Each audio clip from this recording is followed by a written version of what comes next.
And then, as I say, you've got to have the support crew, and 2 is a minimum. A lot of people have a lot more than that, especially locals.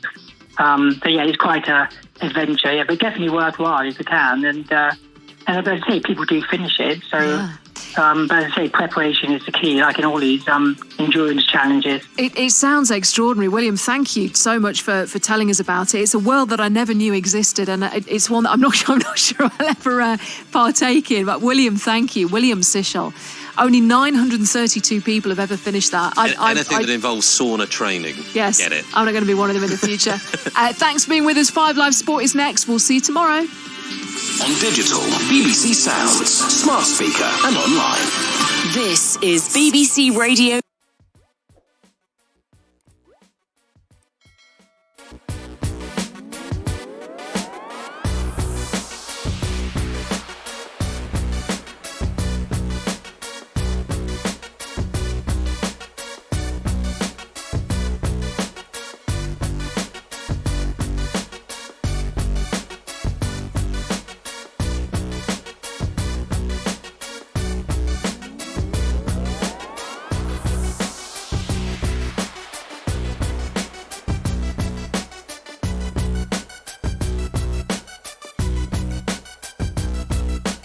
She can now go, but says she's still in a difficult situation. I'm happy because obviously I've got the grades that I worked for and I deserved, but I'm also angry because for some it's too late. I mean, there are course places that won't be available anymore. I still have to take a gap year because I can't go to uni this year. The Labour leader, Sir Keir Starmer, welcomed the U-turn, but accused the government of being slow and incompetent. This should have been thought through from the start. This problem has been there for months and the government hasn't sorted it out. It then came to the wrong decision last week, refused to change its mind until today, and now there's a huge amount of unravelling that's got to be done. But don't underestimate the distress and anger this has caused thousands of young people who've seen their futures all over the place over the last few days. It's not yet clear whether the changes will apply to BTEC qualifications. A woman's appeared in court in West London charged with murdering her 10-year-old son. Dylan Freeman's body was found yesterday at the family home. Olga Freeman, who's 40 and from Acton, was remanded in custody to appear at the Old Bailey on Wednesday. The Office for National Statistics has predicted that in 25 years' time, there'll be 3 times as many childless women in their 80s in England and Wales as now, leading to a spike in demand for adult social care. The ONS says women born in the middle of the baby boom in the 1960s are twice as likely to have no children as those born in the years after the Second World War.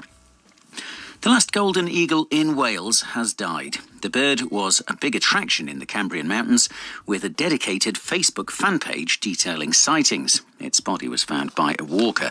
The presenter of the BBC Springwatch programme, Yolo Williams, had been tracking its movements. It's not just a bird we've lost, it's a real iconic individual. Yeah, she'd become a real local celeb. And what was great news is that she was welcomed by the local farmers, the local landowners as well. Everyone that I'd spoken to were delighted to have a golden eagle on their land, in the knowledge that it was the only one in the whole of Wales.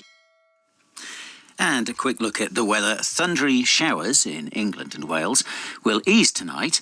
Patchy drizzle in Scotland and Northern Ireland. And that's the BBC News. It's 3 minutes past 7. Escape with a podcast this summer on BBC Sounds. Dive back into the music of 2016 with James Acaster's Perfect Sound.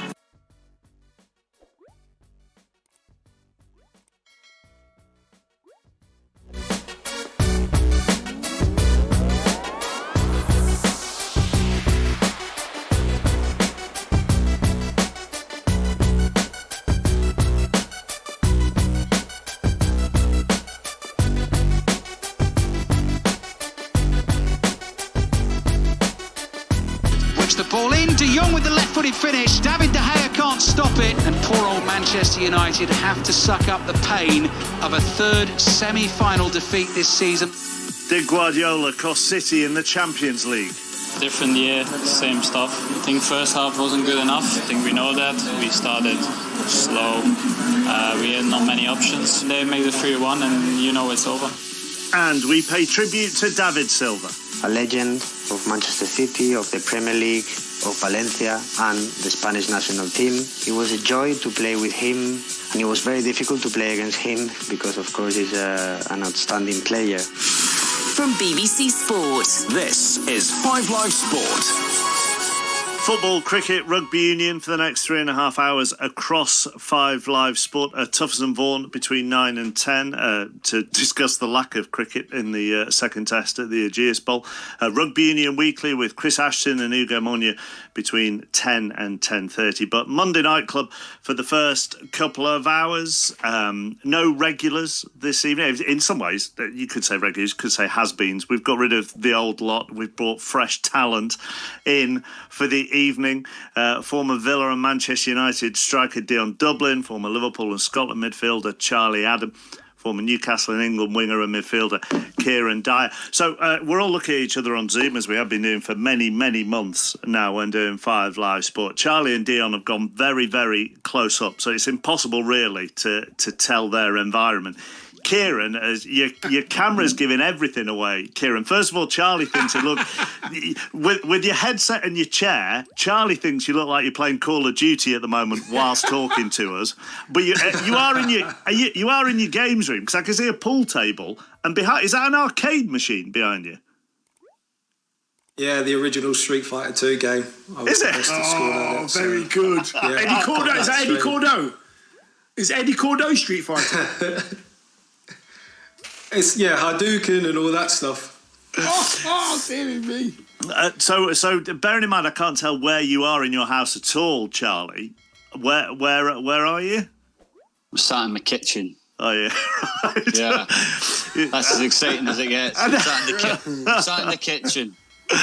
85058 at 5 Live Sport, mnc@bbc.co.uk if you want to get in touch with us over the next couple of hours. It's kind of going to be Mancunian dominated for the first hour, understandably, given the two Manchester clubs have still been playing up until last night, both United and City going out of Europe. We will look at everything that's going on at Barcelona as well, and then from around 8:30 we'll take a special look at David Silva's career. Manchester City announcing today that they're going to build a statue of the Spaniard at the Etihad. They're already building one of Vincent Kompany, of course.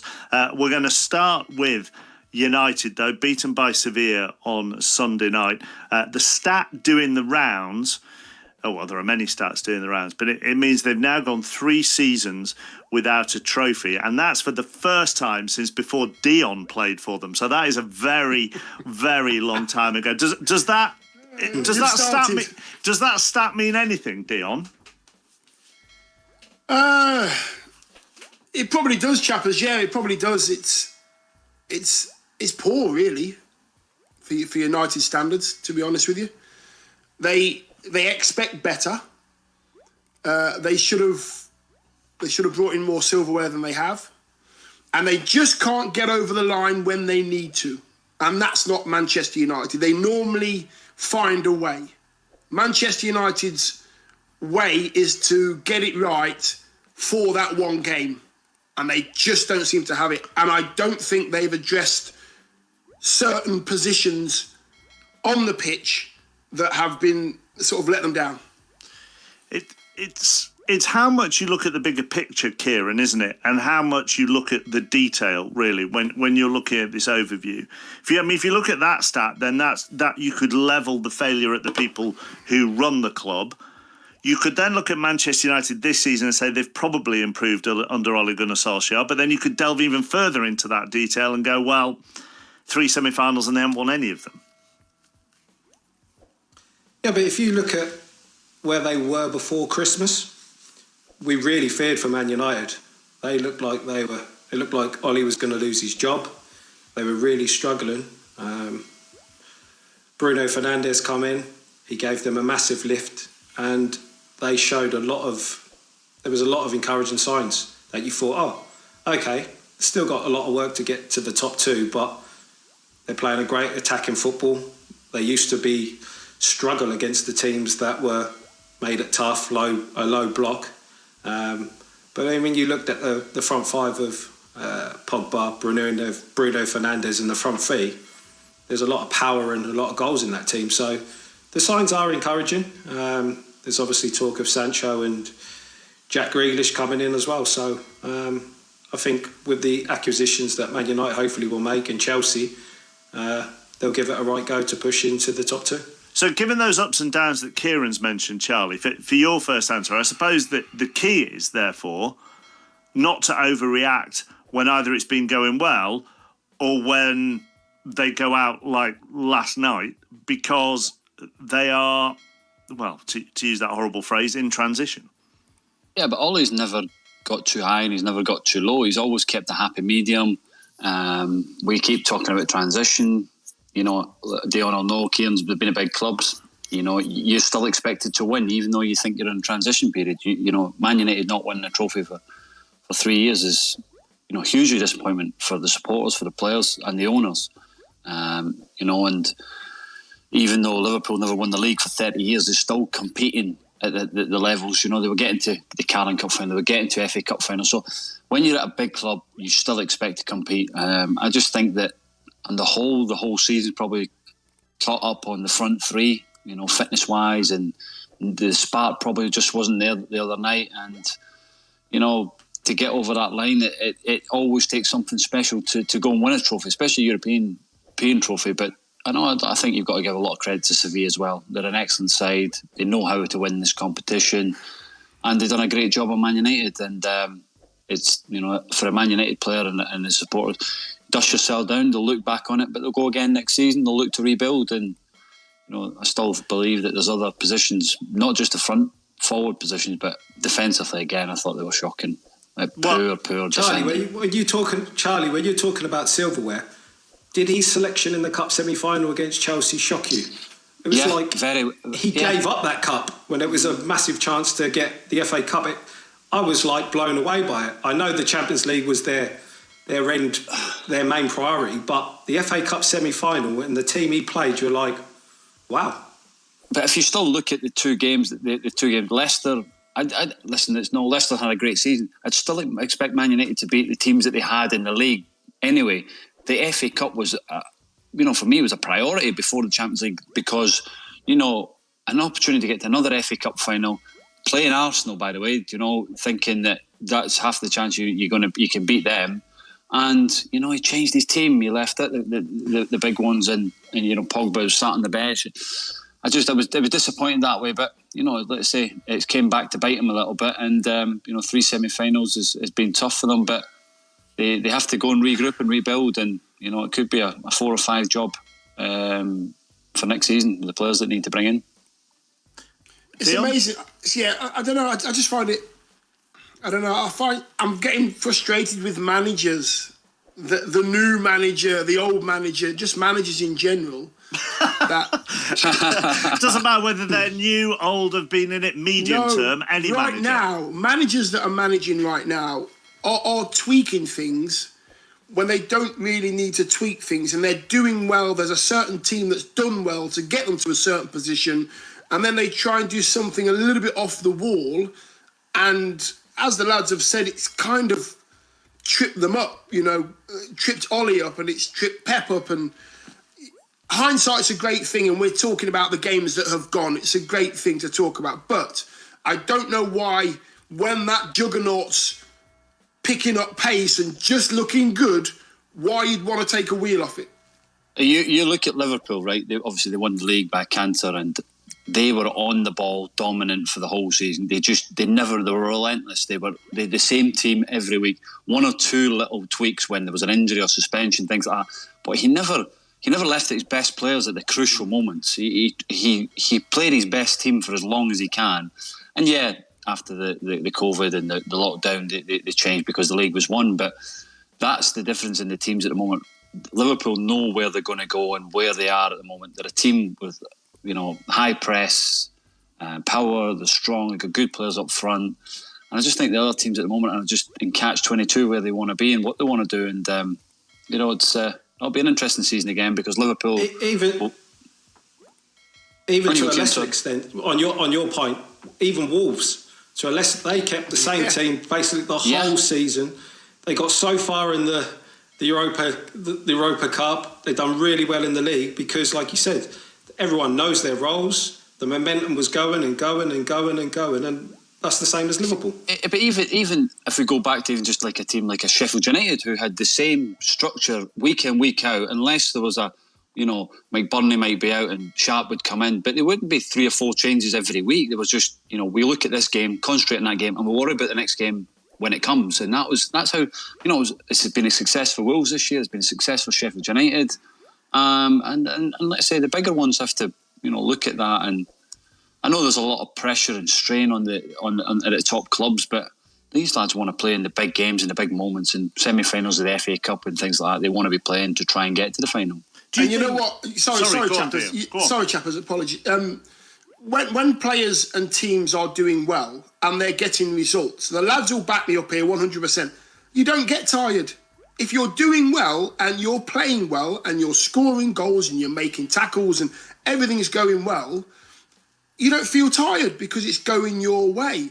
So I don't understand why they still feel like they have to tinker with a certain player that's on fire, give him a breather for this. It just doesn't make sense. It's frustrating as a player. Going back to the Liverpool.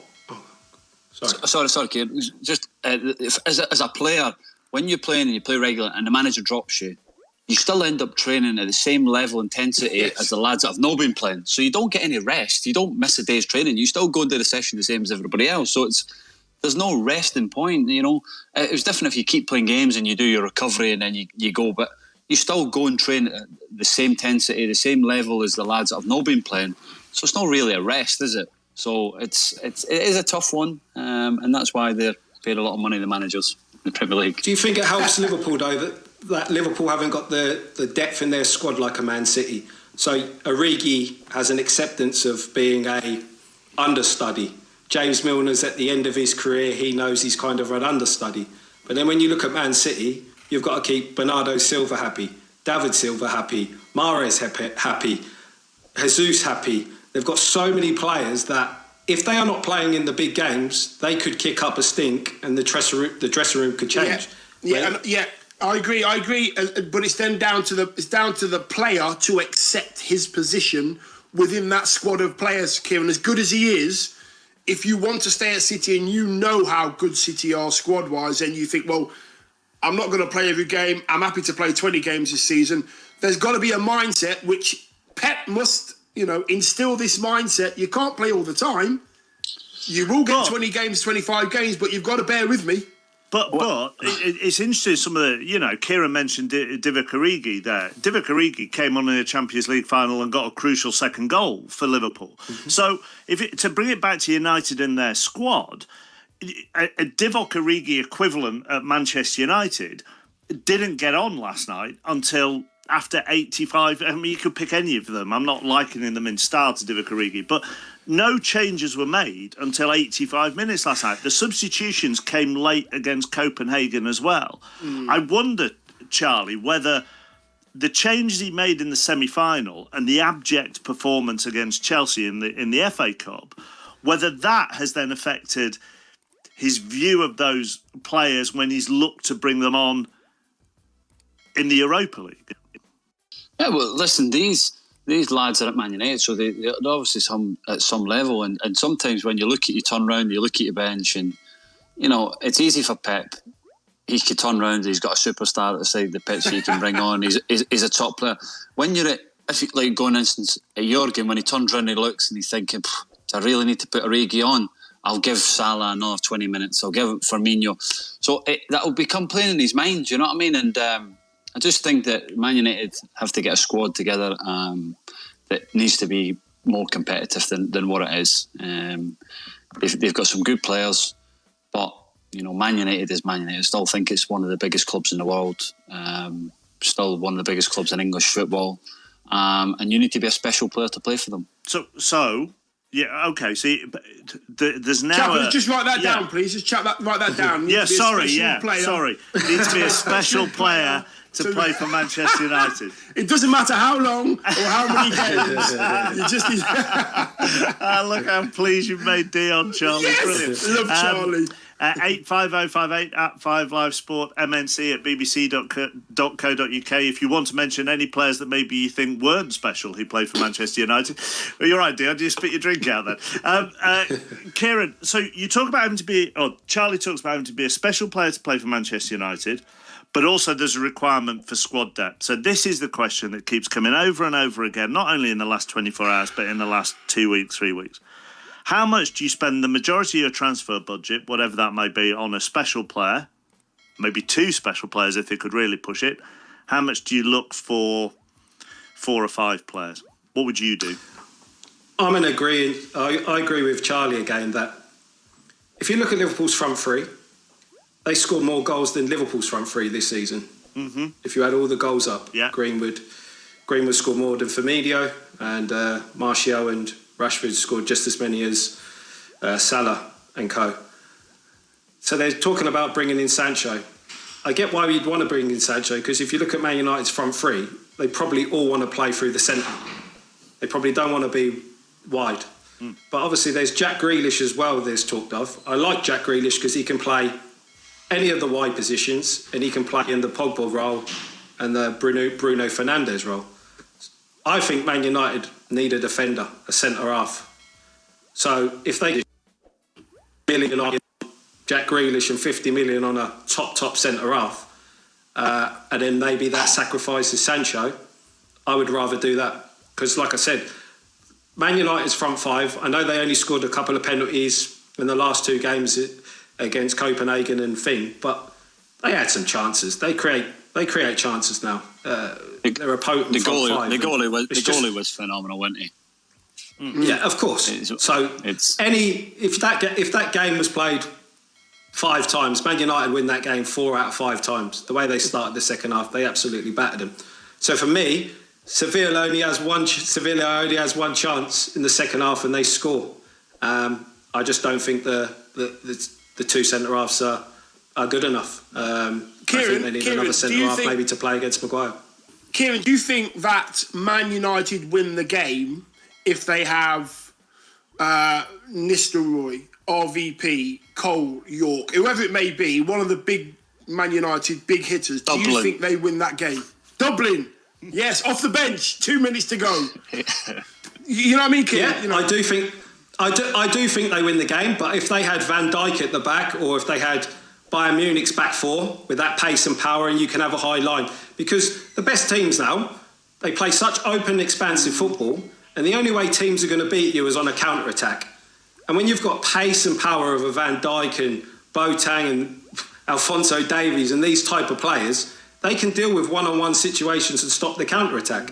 Mm-hmm. No disrespect to Maguire and Lindelof, they're not blessed with pace. They cannot stop the counter-attack. So if teams are running at them, that's where Man United come unstuck.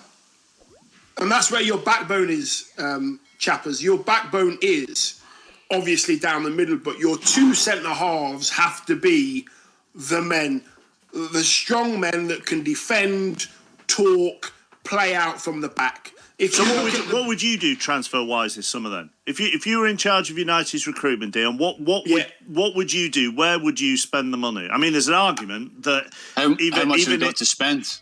Well, there's an argument that the club will probably tell me differently, but even in COVID times, they're meant to be one of the wealthiest clubs in the world. They should, and also they're in the Champions League, so there aren't Champions League penalties from contracts such as Adidas. Yeah.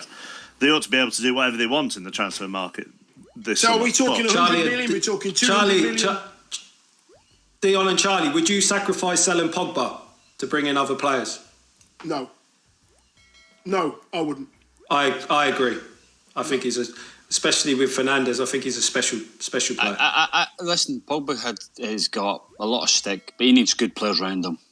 If you've got good players around you, you become a better player yourself. And Pogba's probably thought at one point this season or else he's thinking, hold on a minute, who am I playing with some of these players? And that's no, he's a World Cup winner. He is the main man in their team. That's it. Him and Fernandes now has obviously come in and done really well.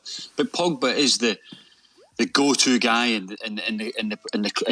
the pitch. He's the one that drives them forward. He scores the goals, assists. Listen, he come back from a bad injury and he's His performances have been good. But no, I wouldn't get rid of him. I'd keep him and Fernandes. I think they need a different type of holding midfielder, a left back, another centre back. The goalkeeping situation again is a worry for me still.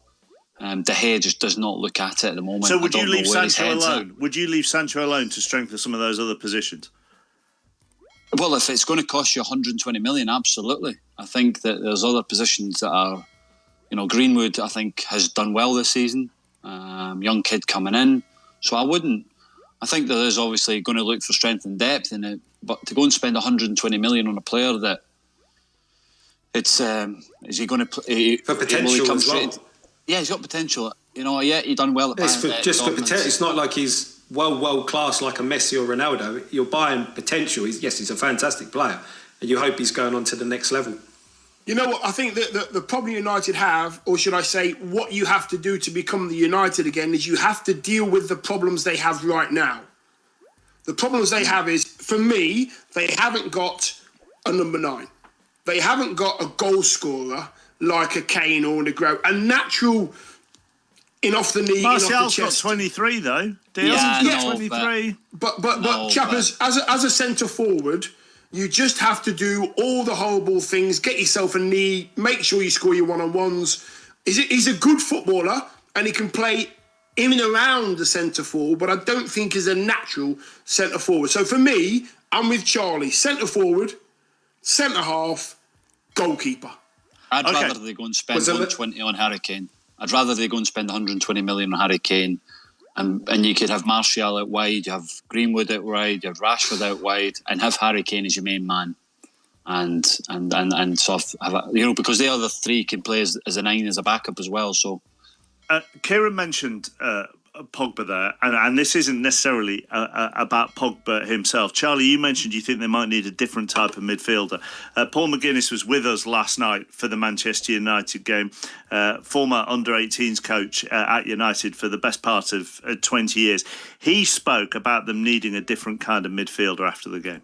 Probably the bit where they need that bit more experience. And look, they don't grow on trees, people like Roy Keane and so on, but a player in the middle of the pitch who can dictate the timing and the play and just say to everybody, hang on a minute, let's just keep the ball for a little bit here. Let's just keep the momentum, control the momentum. But it wasn't. United were either having 3 shots at goal or then defending their own goal. It was a bit back and forth when really they need to control the game and keep it in the opposition half. You look at the German lad playing, he plays at right back, he plays centre midfield and so on for Bayern Munich. Kimmich, I saw him playing in a 6-a-side tournament. He ran the whole tournament virtually for his team, even because there you have to go on and off the pitch. He was still running it when he was off the pitch. So, there's certainly players who are capable of doing that. But it does come, of course, with maturity.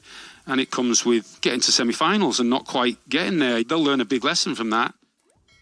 I thought it was a really interesting point, Charlie, that because, and you've mentioned it in saying that they need a central midfielder as well. Because as good as United's attacking can be at times, their games do feel, as Paul said, either they're creating 3 or 4 chances or they're under the pump a little bit.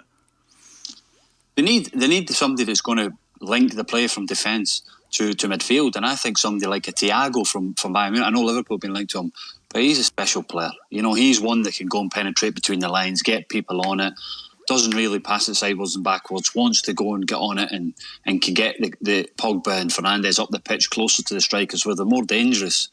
You see Pogba at times, he gets frustrated and he wants to go and try and get on it everywhere on the pitch and dictate.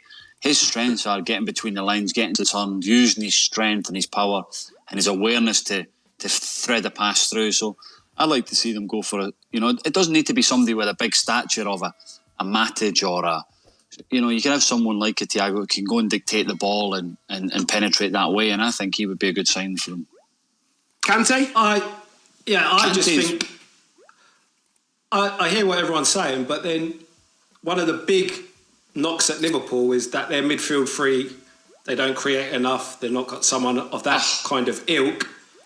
Yeah. They're not in the team for that. They're in their team for their energy and their power, their pressing, because their fullbacks give you the creativity.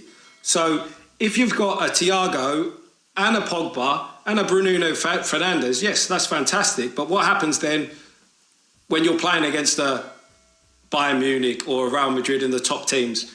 That three defensively, I'm not so sure. So I see the arguments for it, but I do think if you've got a Pogba or a Fernandes and you're giving them free license, you need that type of a dogged player like a Matic or a Kante, them type of players, rather than a Busquets or a Xavi type player. And do you worry about the Champions League, or if you're at Man United, you'd expect to dominate the ball, and okay, in the bigger games a little bit you might give it away, but would you give that up, as in that type of player that sits there and doesn't really move and in a moment to protect the two at the back who are struggling? Do you know what I mean? I think where Man United are at the moment, they cannot dominate the ball against the big teams because their back four are not good enough. Their two fullbacks are, for me, listen, they're very good players, but they're not cultured on. They're like you just heard someone talking about Kimmich from Bayern Munich or Alphonso Davies. They're certainly not them type of players who can help to dominate the ball. If you're dominating the ball, your back four have to be really comfortable. But can there are players, aren't there, Kieran, who can sit in front of a back four, protect the centre half and also the centre halves, and also dictate the momentum of a game as well? Yeah, we talked about Liverpool. Fabinho's been fantastic for Liverpool this season. He's that type of player, but he has got the dog in him. He does the ugly side of the game. Where I think if you bring in a Thiago from Bayern Munich, who's an unbelievable player, with Pogba and with Bruno and Fernandes, is that too similar? Yes. You think too similar? I just think if you're playing Burnley, no disrespect to Burnley, or you're playing anyone outside the top six, that midfield three would be a dream. You're going to dominate the ball. You're going to absolutely pummel teams, wave after wave of attack. But my worry is Man United should be thinking of winning Champions League, winning the you play against Liverpool with that, they'll just get overrun, in my opinion. I look forward to the tweets from Burnley fans in the next 20 minutes. I'll put back to you, Kieran. Dan in Whitby, 85058 at 5 Live Sport, MNC at bbc.co.uk. Dan in Whitley Bay, I completely disagree with flogging the Stars week in, week out. Managers have to use their squads, rotate throughout the year, develop their players, so it's not a massive drop when others are brought in. Dom in Bedford, Ollie's done an incredible job this season with the resources he has. He needs backing by the board now.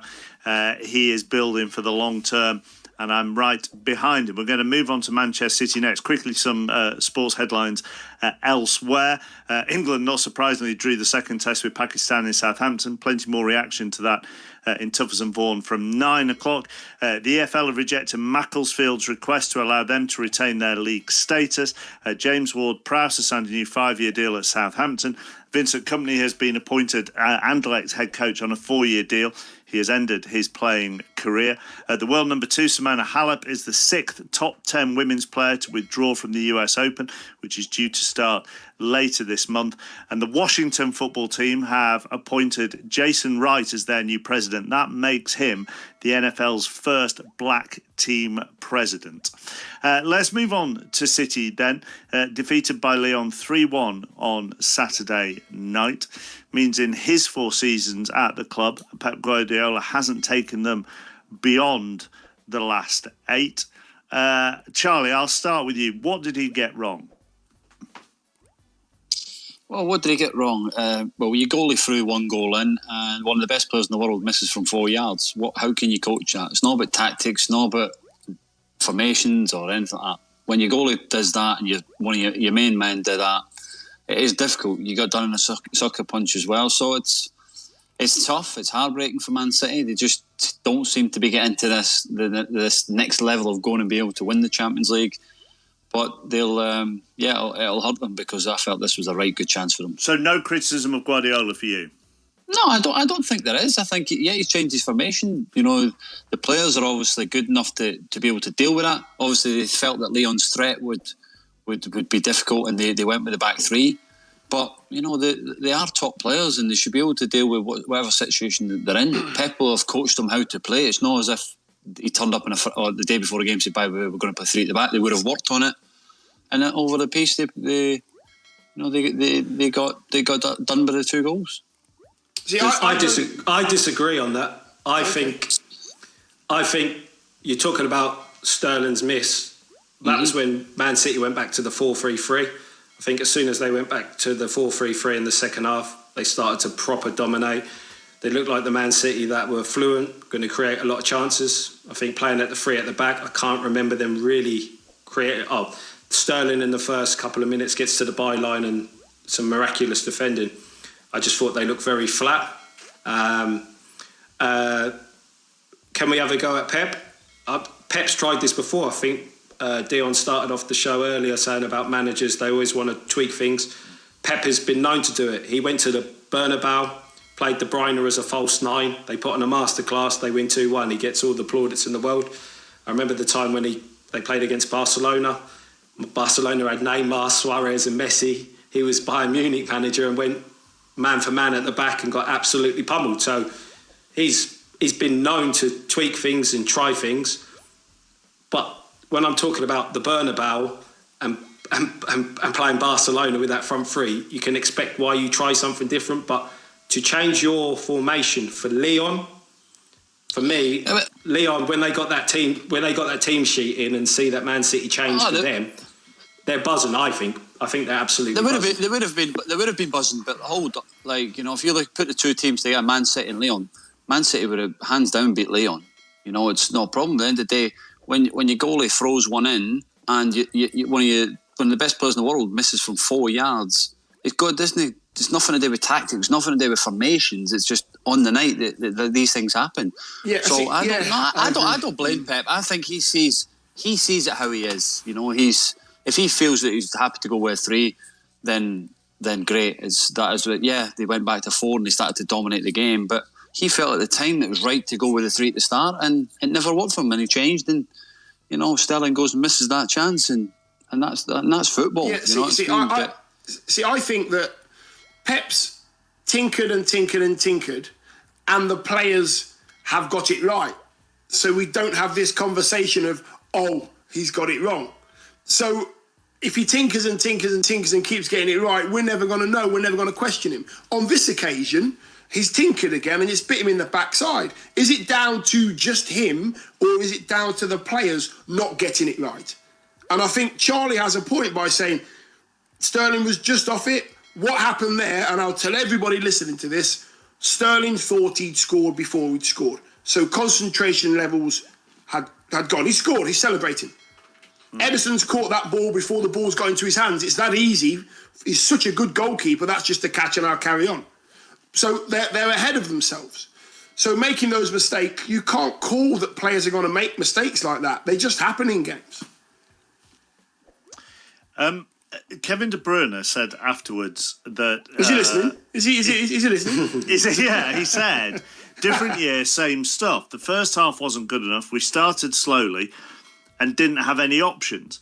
Now, if I look at that quote, that seems halfway between what Kieran said and halfway between what Charlie said. As in, we weren't good enough when we started slowly, but at the same time, we didn't have any options.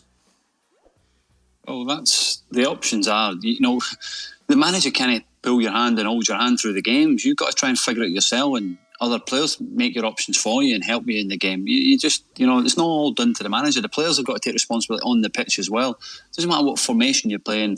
You should still have a pattern. You still have a way of playing, or an option on the ball. 2 or 3 options, especially in the Man City team and how they play. So I just think it's a bit of frustration from De Bruyne. Obviously, he felt that this was an opportunity for them to go and win it, and they've felt a hurdle where, no disrespect to Lyon, Lyon probably should never have beaten them, but they did. By the way, as we all talk about this big obsession with Man City winning the Champions League, probably every club that wins the Champions League, you have real luck along the way. It's one of them tournaments where you have to be a lucky team. Against Tottenham last year, the first leg, Aguero misses the penalty, then the VAR decision, the handball with Llorente, then the Sterling VAR goal. Again, we're talking about tactics and that.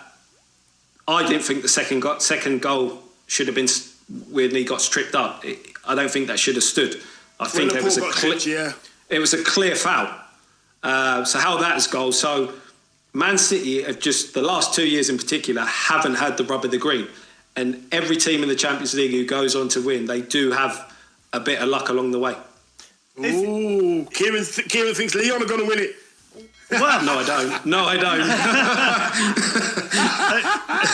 Well, let's deal with Lyon then, because Pep, Lyon obviously played Manchester City in the Champions League last season.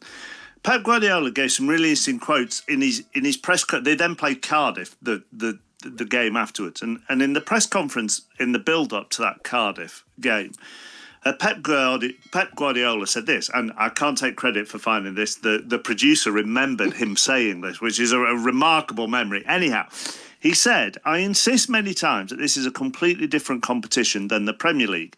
They ask so much of us. It is so demanding. The quality of them, i.e. Lyon, the physicality, we still have to learn to try to play that game. I have to help the team to find a way. I have to find a way to be more solid." That was last year after they played Lyon. So when we're hearing rumours that, City may have switched to this formation in preparation for a semi-final against Bayern or final against Paris Saint-Germain if they were to get that far, that quote from last season implies that Lyon's style, Lyon's physicality and quality worried him, and that's why he wanted them to be more solid. Charlie? Lyon caused them problems in the group games, didn't he? Yeah. So, he, like you say, he's a top manager. He thinks that what we done, before wasn't probably the way he expected, and he changed to think that this could be the right way. It's over one game, and if Man City had two legs, it would have been a different story, but it was this one game. He wanted to do something different. He thought that going with three at the back would have made a difference to the team, and it never worked for them. So it is a tough one, but that's why Pep, he thinks that his players are the best. He trusts them, and I just think on the night they were a bit off it. I love that quote about what you've just said about Pep, and he mentions the physicality because I think Charlie and Dion, we all played probably against the Invincible teams, the Arsenal Invincible team, and you lined up against them in the tunnel, and it was just they were all over 6 foot. They were quick. I was lucky I'm not that old yet. But they were so physically gifted, technically gifted, power and pace. And then we transitioned to the Pep team, the Barcelona team, when he had the Xavis, the Busquets, the Iniestas, the Messis, and it was like then everyone started jumping on this bandwagon of the small, technical, gifted players. And then, like you said, watching these Champions League games, you see Bayern Munich, the power and the pace. You see Lyon, you see all these, even Paris Saint-Germain, Mbappe, Neymar. And I look at Man City now, and if you take Sterling out of the team, obviously Sane's gone, they haven't really got anyone with electric pace in the forward positions. Mahrez doesn't really want to run forward. No.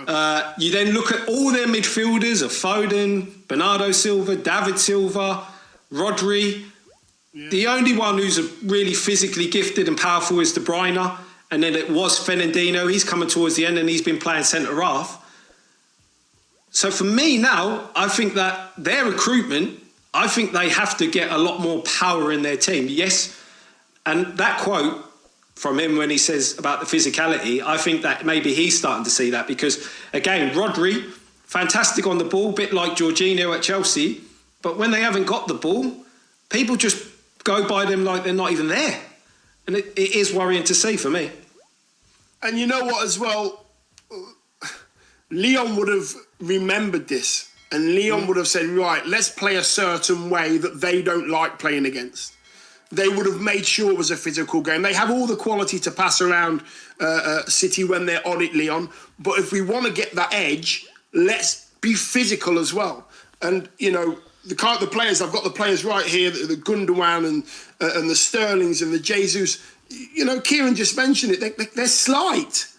They are slight players. If you get physical against players like that, they do tend to hide. They don't want the physicality. So Lyon have done their research, and you have to tip your hat to Lyon. But even if you go back to the Man City team from a year ago, 2 years ago, Vincent Kompany and Laporte at the back, powerful, quick, strong. Fernandinho was in his prime, probably as a holding midfielder, powerful guy with De Bruyne. Yes, Silva was your little luxury. Then you had Sane, you had Sterling with sheer pace running in behind, and you had Aguero. You look at that team that played a few days ago, for me, that's nowhere near as good as that team. So instead of them progressing, it looks like they're going backwards. The dynamics of the team is not what, like, you know, if you say the top European teams, you got to still put Liverpool in there the way they play.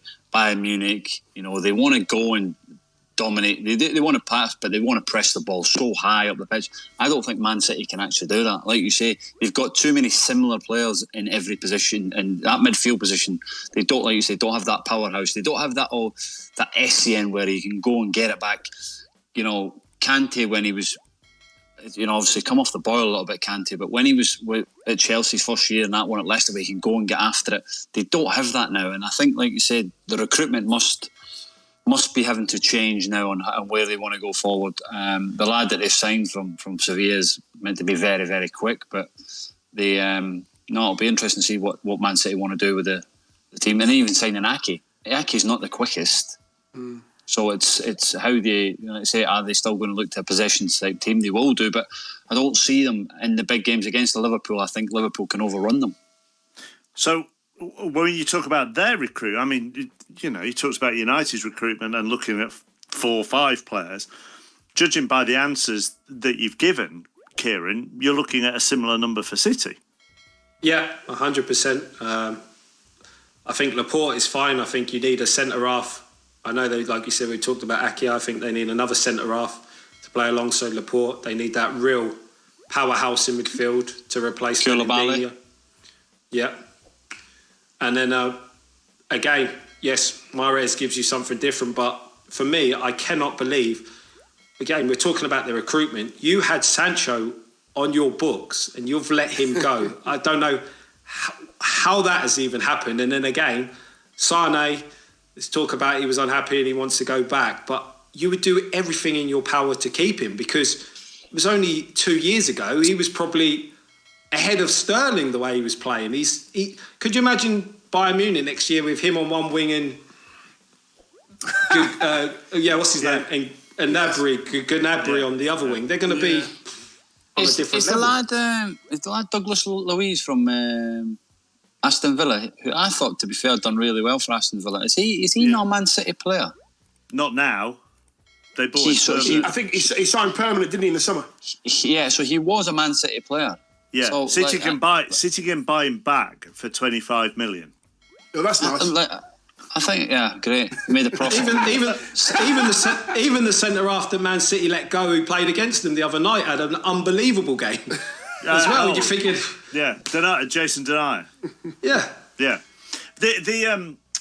If you were, when managers change the formation, and then when they are as expressive as Guardiola is during a game, from a player's point of view, how comfortable is that to deal with? And I realise Guardiola is, you know, the best of a generation and so on and so forth. So I presume in the main you buy into everything he tells you and you do it.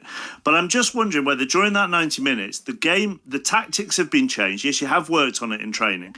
And then your manager is so demonstrative on the touchline. How difficult is that for a player?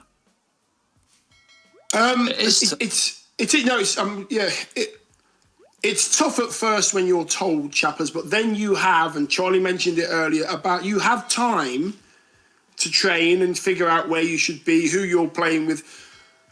Because most players like to know who's left and who's right, and then it becomes a habit. Do you set him on his right, on his left foot? Is he going to go? I'll stay.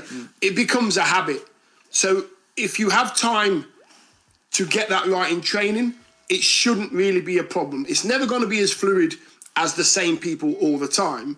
But I come back to your original sort of question there, chappers, was, do you check what happens? Do you change it? Can you deal with it?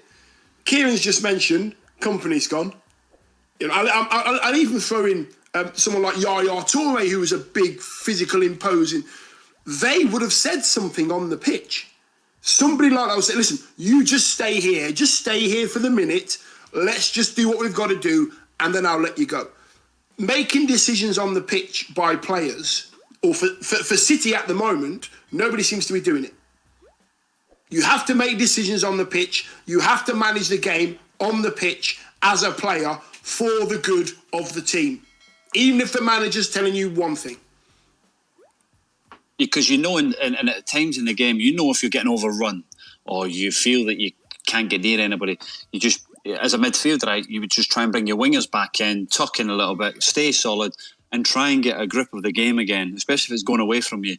You know, momentum swings in the game a lot, and it's important when it does change, the people on the pitch realise that the momentum's changing. The biggest problem you have is if the momentum has changed and you keep playing the way you're playing and you get overrun, you're getting overplayed, and that's just stupidity from the players, you know what I mean? So the senior players on the pitch must say, listen, we're getting overrun or we're getting overplayed, tuck in, be solid, and wait for that moment for it to swing again back in our favour, and then we go again.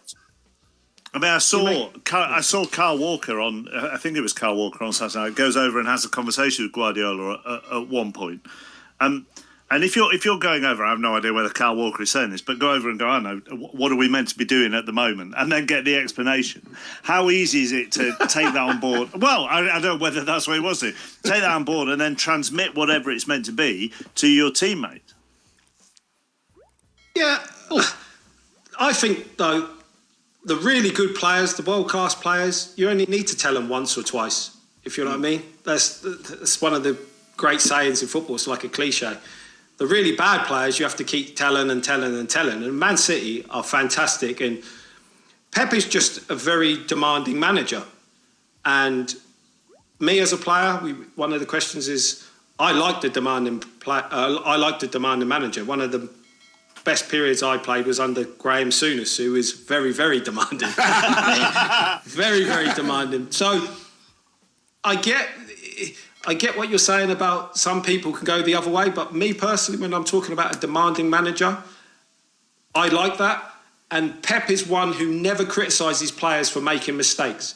He will criticise you if tactically you have done work and you're not in the right position or you're not at the right starting point for triggers with press and that. That's why he's so animated when people are not doing it, because it frustrates him, because you could tell listen, they didn't have a week. They've been working on this since the last game of the season, geared for this. So when players are not in the right positions, he's got every right to be demanding, because these are top international players. Are you, when you talked about Graham Souness being demanding, was that demand? They probably didn't have technical areas. I'm trying to think when Graham Souness was in charge. Maybe they did anyhow. It didn't make a difference. I was scared to look at the technical area. Well, that's my point. I refused to look. So that's my point, Kieran. Is it better to be a demanding manager but not in that 90 minutes? If you were playing and Graham Souness was hands everywhere and telling you this and telling you to pass the ball 5 yards to the man in front of you or the man behind you or the man alongside you, would you find that quite difficult to concentrate, or can you block it out? But especially the way the game has gone from when we started to today, tactics are so crucial. There's so many different patterns and trying to create overloads all over the pitch. And Pep, like I said, the only way teams are really going to beat Man City are on the counter-attack or set pieces. So he has to try and tell the players to be in the right position to counter-press, to stop that counter-attack. So that's why. So you have to take it on board, because, as you see, their 2 goals are on the counter-attack. 3 goals they score in the end. So you have to listen. There is times like in the game, especially the top European team, you talk about this 3-second fury that Pep has when you get after him. Go and get after it for 3 seconds. But if these top teams if they bop it round you and you're out, there's nothing you can do about it. That's great play. These top teams can actually just bop it round you and all of a sudden the counter-attack is. But it's how you're set up if the counter-attack happens, where you have, Laporte and you have a Stones or a Fernandinho holding. Is it a tactical foul, or it's how you stop that getting to your goal as quick as you can. And that's different. You cannot stop good play at times, you know what I mean? Even though Man City is such a good team, but there is teams out there like a Bayern Munich or a Lyon, they'll bop it round you as well, and you just got to be in the right place for the trigger to make sure it happens. If there was a second leg to come, Dion, at the Etihad, then Manchester City would be still fancying their chances very much. They might even have accepted 2-1 and not gone for it. I'm not asking you this question on the basis that City have gone out, but have you preferred one-legged games at this stage of both Champions League and Europa League? Does it even it out a bit? Yeah, no, I prefer the one. I prefer the one game. Even though if you lose, obviously you're going to want the other one. But I just feel you have to get it right. It's just a shootout. I prefer the one game by a million miles, me. And on this occasion, I just think Lyon surprised City in so many departments. Physicality, the way that Charlie just mentioned, they beat the press on many occasions with really good football, and they didn't refuse to cross the ball. So City was surprised. So how does that say about how good PSG are then if they win the league every year and dominate French football? Well, hold on, Charlie, because after 8 we'll talk French football because Julien. Okay, nice tease ahead. Well done, Charlie. Do you prefer the one-legged? Yeah, I love it. I think it's exciting. It's one game. Teams have to be right and ready. You can't wait for a second leg knowing that you might get that away goal. It's on the day the best team turns up and normally wins. Kieran? Yeah, I agree. But when they finish the league format and the first place team play a second place team, I think you should have the home advantage at your ground in a one-off game. Yeah, okay. And then obviously when it gets to the quarters and semi-finals, then maybe play at a neutral ground on a one game. But I did enjoy it, yeah. Because the argument, I suppose, is that it evens it up a little bit. I mean, those that would say, well, it hasn't made that much difference, will go, well, we still had a Tottenham-Ajax semi-final last year, which was a bit different. But, take out Bayern Munich from this year's Final Four, and it does have a fresh feel to it, even though there is still a lot of money behind the clubs in the other semi-final, Dion, in RB Leipzig and Paris Saint-Germain. Yeah, I just think, and it's good. I think it's good for the players as well, chappers. I'm kind of contradicting myself here because I said that players should play all the time. They're winning, they're doing well, but it's one less game as well. It's one less chance of getting injured, and you have to get everything right as a manager and as a coach. Everything's got to be spot on. If you're seen to be tinkering and it just doesn't work for you, and your players can't take instruction, then you will get fined out. I still think the one game is the way to go. Plenty of texts and tweets on Manchester City this evening. Mike, why no David Silva, no Bernardo Silva, no Foden? Did he not trust them? Gave Lyon a chance they shouldn't have had. Steve, Lyon finished 7th in Ligue 1. Why did he go defensive? That's a massive tactical error. Although maybe that quote that we spoke about earlier from last season and the physicality and the threat that Lyon caused maybe explains or answers a couple of those tweets. Dan in London, Guardiola is working his own personal Disneyland at City. He inherited Europe's best team at Bayern. He hasn't made a final at either club. He hasn't even made a semi-final at Manchester City. Do you think if he wasn't at City, there'd be greater questions about him, Charlie, bearing in mind Maurizio Sarri's been binned at Juventus for them going out, and of course Barcelona's head coach has gone as well, although admittedly they were absolutely walloped. No, I think there will be the pressure on Pep. He'll demand that himself. He's at Man City. They're a club that's progressing rapidly over the last 10 years. But no, the pressure's always there as these managers at big clubs. It wouldn't have been any different if he was at another club. They'll look back and they'll know what they could have done better. And then, like I said, on the night they got punished. But the phrase is he's bulletproof at Manchester City, Kieran. But I suppose in some ways, but how bulletproof? He's got to be. He's got to be. I will say this in his defence: after his first season in the Premier League, when it was a bit of a disaster, we were all coming up with these same questions, and he gave us probably the best season seen in Premier League history. So never go against Pep. We're all talking about physicality, recruitment, but he's always thinking one step ahead of everyone. I do think that Man City will come back with a vengeance. I think Pep's hardest job as Man City manager, forget winning, I think he's keeping his players happy. Keeping, like Kieran mentioned it earlier, all is that because of the length players. of time he's been there? Because he's now, next season, when he goes into managing next season, that's the longest he's been at one club. Yeah, but then it's because he knows, like you've said, Chappers, he's not he's okay there, they're not going to sack him because they want him there. What do? You can't sack Pep. Who do you want to get? You want to get someone like Pep. So just keep him. The bench, Mahrez, he's a bit part again. Bernardo Silva. Who else is there? Foden. You know, players like that, are they going to continue to be happy sat on the bench? Ake's been signed. Stones, Otamendi on the bench. There's two players that have to go because they've signed Ake. Okay, for the moment, we're going to leave Manchester City there. We're going to talk French football. We'll talk Barcelona. We'll talk David Silva a little later on. Dion and Charlie are staying. Kieran, you've got Street Fighter 2 to play behind you. So thank you very much. Thank you very much for being on. We will talk again soon. See you later. Kieran Dyer with us on the Monday Night Club. Remember, if you miss any of the Monday Night Club, you can listen to the whole thing again via the BBC Sounds app, or there is a shortened version that is available every single week as part of the Football Daily podcast. Another hour of the football to come, then Tuffers and Vaughan at 9. It's 8 o'clock and the latest BBC News is on the way here on 5 Live. On digital, BBC Sounds, smart speaker and online. This is BBC Radio 5 Live. BBC News at 8 o'clock. This is James Kelly. The Education Secretary Gavin Williamson has apologised for the distress caused to students as England, as well as Wales and Northern Ireland, announced U-turns on the assessments used for A-level and GCSE results this year.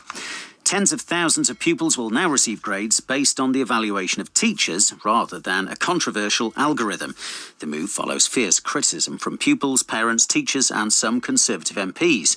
The Tory chairman of the Education Select Committee, Robert Halfon, welcomed the U-turn but wouldn't be drawn on whether Gavin Williamson should remain in his post. The important thing is that to make the right decision by the pupils, which has been done. And I just don't want to get into deciding or making my views about the government of the country and who should be in it and who has what job. A 40-year-old woman has appeared in court in West London charged with the murder of her 10-year-old son. Olga Freeman was remanded in custody and will appear at the Old Bailey on Wednesday. Dylan Freeman was found dead at his home in Acton yesterday. The parents of a toddler with severe epilepsy have won the first stage of a legal battle challenging guidance from the National Institute of Health and Care Excellence on the prescription of medical cannabis. Cannabis oil can legally be used as a medicine, but is not licensed for prescriptions in the UK, which means it's rarely dispensed. Here's our health reporter, Rachel Schreier. Charlie Hughes is 3 years old, and until recently he was having up to 120 seizures a day because of a rare form of severe epilepsy. His parents have been in a battle to receive an NHS prescription for medical cannabis, the only treatment to relieve his symptoms. At the moment, they're paying £1,000 a month for a private supply. Now, a High Court judge has given the green light to the family to take the guidance-setting body to court. While NICE contends there's not enough evidence to recommend doctors prescribe medical cannabis, the Hughes say it hasn't taken relevant evidence into account. The president of Belarus, Alexander Lukashenko, has talked of holding new elections, but only if a new constitution is adopted. Anti-government protesters believe the potential offer is a stalling tactic after what's widely seen as a rigged election result. Once loyal workers jeered him off the stage when he tried to address them at a factory. Scientists believe Death Valley in California has registered the highest temperature ever recorded on Earth at 54.4 Celsius. A higher reading in Death Valley early last century is disputed. Max Dilley from the World Meteorological Organization in Geneva says of big concern is what's happening in other parts of the world. In the northern hemisphere, the temperatures in the Arctic on average are 3, 4, 5, even 8 degrees above pre-industrial levels already. So we're seeing uneven warming and very high warming in some places, including places like the Arctic, where it's especially significant because of the effect that it has on the ice. And the weather here, thundery showers in England and Wales will ease tonight, patchy drizzle in Scotland and Northern Ireland. BBC News, it's 3 minutes past 8. 5 Live Breakfast. Simon was telling us earlier about this potential temperature record being set at Death Valley. 54.4. That's right, yesterday afternoon. So the current thought highest temperature is 130 degrees Fahrenheit. So, yeah, really quite remarkable weather, really, in Furnace Creek in Death Valley. There's a run, isn't there? You can do sort of some Iron Person marathon Death Valley fun run or something like that. Yeah, a fun run. Doesn't sound like fun to me, but yeah, you're right. 5 Live Breakfast, back tomorrow from 6. This is 5 Live Sport, the Monday Night Club with Mark Chapman. Yeah, Monday Night Club, Charlie Adam and Dion Dublin are with us this evening. I'm not trying to take Steve Crossman's job on the EuroLeague show, but the next hour we'll have a very European feel to it. Julien Laurent will join us. Guillaume will join us as well. We'll talk a little bit more about the success of French football, Lionel Messi at Barcelona, their new manager as well. And we'll get to look back at David Silva's career at Manchester City too after he's played his final game for them. We'll do cricket between 9 and 10, or the lack of it, and Rugby Union Weekly will be here from 10 o'clock. Before we get all continental, I just want to talk Joe Hart, who is set to join Tottenham on a free transfer. He gave a great interview to Simon Stone back in June where he said this. He said, "I'm willing to have conversations with anyone who really believes in me. I need someone to believe in me, and I'll repay that faith. I still feel like I can add to the already many great things I've achieved in football, but I don't feel like this is the end." Given that Hugo Lloris is Tottenham captain, he's kind of going to compete for the number 2 goalkeeping role, isn't he? And that feels a little bit sad, Charlie, or am I being a bit too emotional? No, I agree with you. It's sad because I think he's been terrific, and listen, he had a couple of bad years, and I keep going back to saying I put the two of them together as Jack Butland at the moment, who's was going through a bad time in his career at Stoke. They just need to reinvigorate themselves again and find somewhere where they're happy. I believe that the two of them are still top goalkeepers, and I think it's a sensible sign from Tottenham. You know, somebody that knows the league. He can come in if Lloris is injured or suspended. You know what you're getting with him. And he's a great lad around the dressing room, and that's big as well. So no, I think it's a good decision from Jose. He obviously had a tough time at Burnley because Nick Pope come in and done unbelievable, and he sat there and he worked hard, and he was a top pro there, and he's left and he's got another fantastic opportunity with another top club. Yeah, I totally agree that Joe's so confident in his own ability that he will be thinking, okay, I'm happy to play number 2 at somewhere like Spurs, knowing full well that if I get my chance, I can hold down the number 1 jersey, so to speak.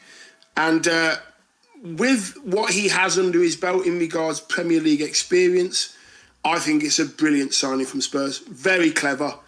He's not going to be their number 1, though, is he? No, he's not. He's not going to be their number 1, but that's something that he has to deal with, Chappers. Not, if he's happy to deal with that, then that's fine.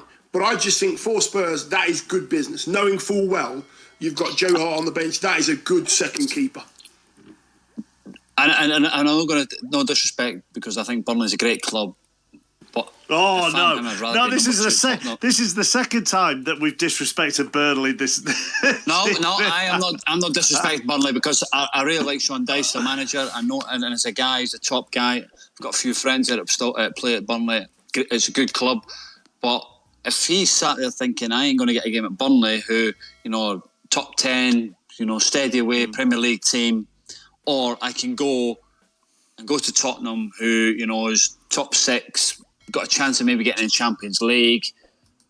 You can't turn that down. I think it's a great move from him. By the way, a couple of weeks ago, if you're a Burnley fan that's listening tonight but didn't hear a couple of weeks ago, the first 45 minutes of the Monday Night Club 2 weeks ago was all about how everybody needs to be like Burnley. So I'm just trying to balance it up in advance. We're going to talk French football now, specifically Lyon and Paris Saint-Germain. Charlie was mentioning it earlier. Plenty of questions to put to Julien Laurent over the next 20 minutes. So, which is interesting, Julien, because when we said goodbye on Saturday after Lyon beat Manchester City, we did talk about how between now and the final, you're going to be very busy and get lots of bookings. So this is presumably the 20th show that you've been on today, is it? It's been a crazy day, yes, chappers. Hi, everyone. I did see one from a Bayern Munich podcast saying earlier where they requested you on Twitter if you could be on that one. Have you been on the Bayern Munich podcast? I did this one this afternoon. I can't say no. You know. No, of course not. Was that in German? Was that in German? Yeah, absolutely not. Getting paid in euros or pounds. It's the same thing, isn't it, at the moment? For tax reasons, I can't really answer that one. I manage that well. Out of interest, then, I mean, we're going to talk about Liga in general, but the Bayern Munich podcast, are they concerned about Lyon? I mean, if you read Bild this morning, they said Bayern will destroy Lyon. So I don't think concern is the right word. I don't think the English media were very concerned about Lyon either before the Man City game. If I recall, there was a little bit on Memphis Depay because it was a good story, him facing another Manchester team. But there was not much more than that, really. And I think it's not taking for granted that Man City would win or Bayern would win, but I just think that sometimes English media, especially, are very self-centered, which might not be a bad thing. But I just think that sometimes then that doesn't really prepare you just in case something big happened, like that defeat on Saturday night, or like it would be for Bayern Munich to lose against Lyon on Wednesday night. So, Charlie, you're about to go into full flow on Ligue 1 before the news. Julien is here now. Away you go. Yeah, just, obviously everybody talks about that Paris are so dominant and, they're the top team. But was it a surprise to Lyon and how they played? Because, obviously they were struggling in the table in French football before the lockdown. 28 points behind Paris Saint-Germain. And, it was a huge surprise to everybody in England. So was it a massive result for Lyon to beat Man City? It was, Charlie, and it was a big surprise. I think even them never thought they could go that far in the competition. As you said, it's been a really tough season for them. Silvino, the first manager, who had no experience really as a first-team coach before, was chosen by Juninho, the sporting director, to come in.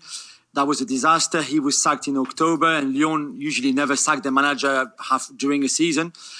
So they had to recover from that. Rudy Garcia came. He was not a popular choice at all because he came from Marseille, and Lyon and Marseille had two big rivals. So that was very toxic, and there was a lot of negativity around that. I mean, his own fans booed him and protested against him. So you could just imagine they had to recover from that as well. And then they lost Memphis Depay, who is arguably their best player and their captain, through a bad knee injury in December.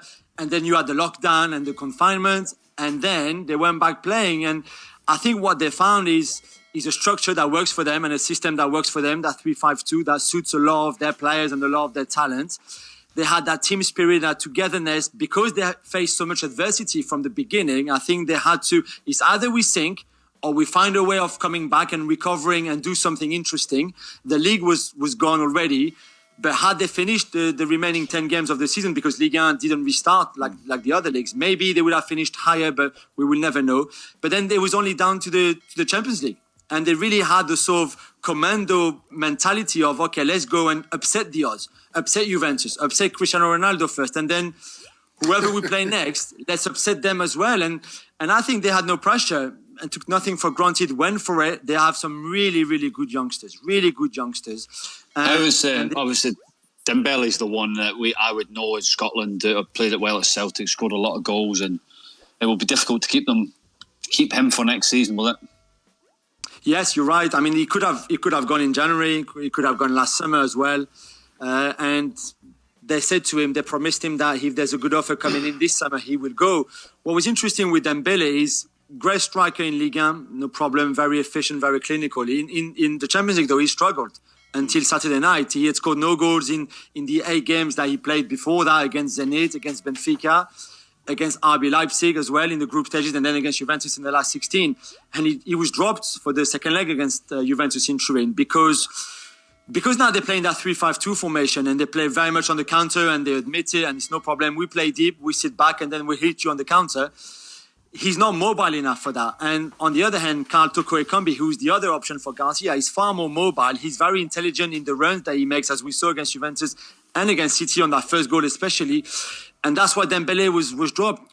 trust me, as you know, he was not happy. But then he came on, and I think he showed Garcia that he can also maybe do a job from the start, not just as a super sub. Although the 2 goals he scored for City, again, he had never scored before in the competition, and what a great time to do it. Moving on just from Lyon and Kylian Mbappe's tweet on Saturday night, which we mentioned when you were on with us on Saturday night. Farmers League in capital letters, plenty of exclamation marks, and a clown emoji. First of all, I've never actually been aware that there's been any league specifically for farmers, but putting that by the by. What's been the reaction to that in France? Yeah, I mean, this is a feeling that players in Ligue 1 have, and Memphis Depay, for example, I think replied to Kylian's tweet by saying, yes, tell them, bro, or something like that. Because I think that there's a bit of frustration in France, which, listen, the Ligue 1 is not the Premier League, and it's not La Liga, and it's not Serie A, and they know that. But too often, I think there's a lack of respect towards Ligue 1. Of course, we have bad games, and we have bad teams, or we have teams that play far too defensive, and it's not...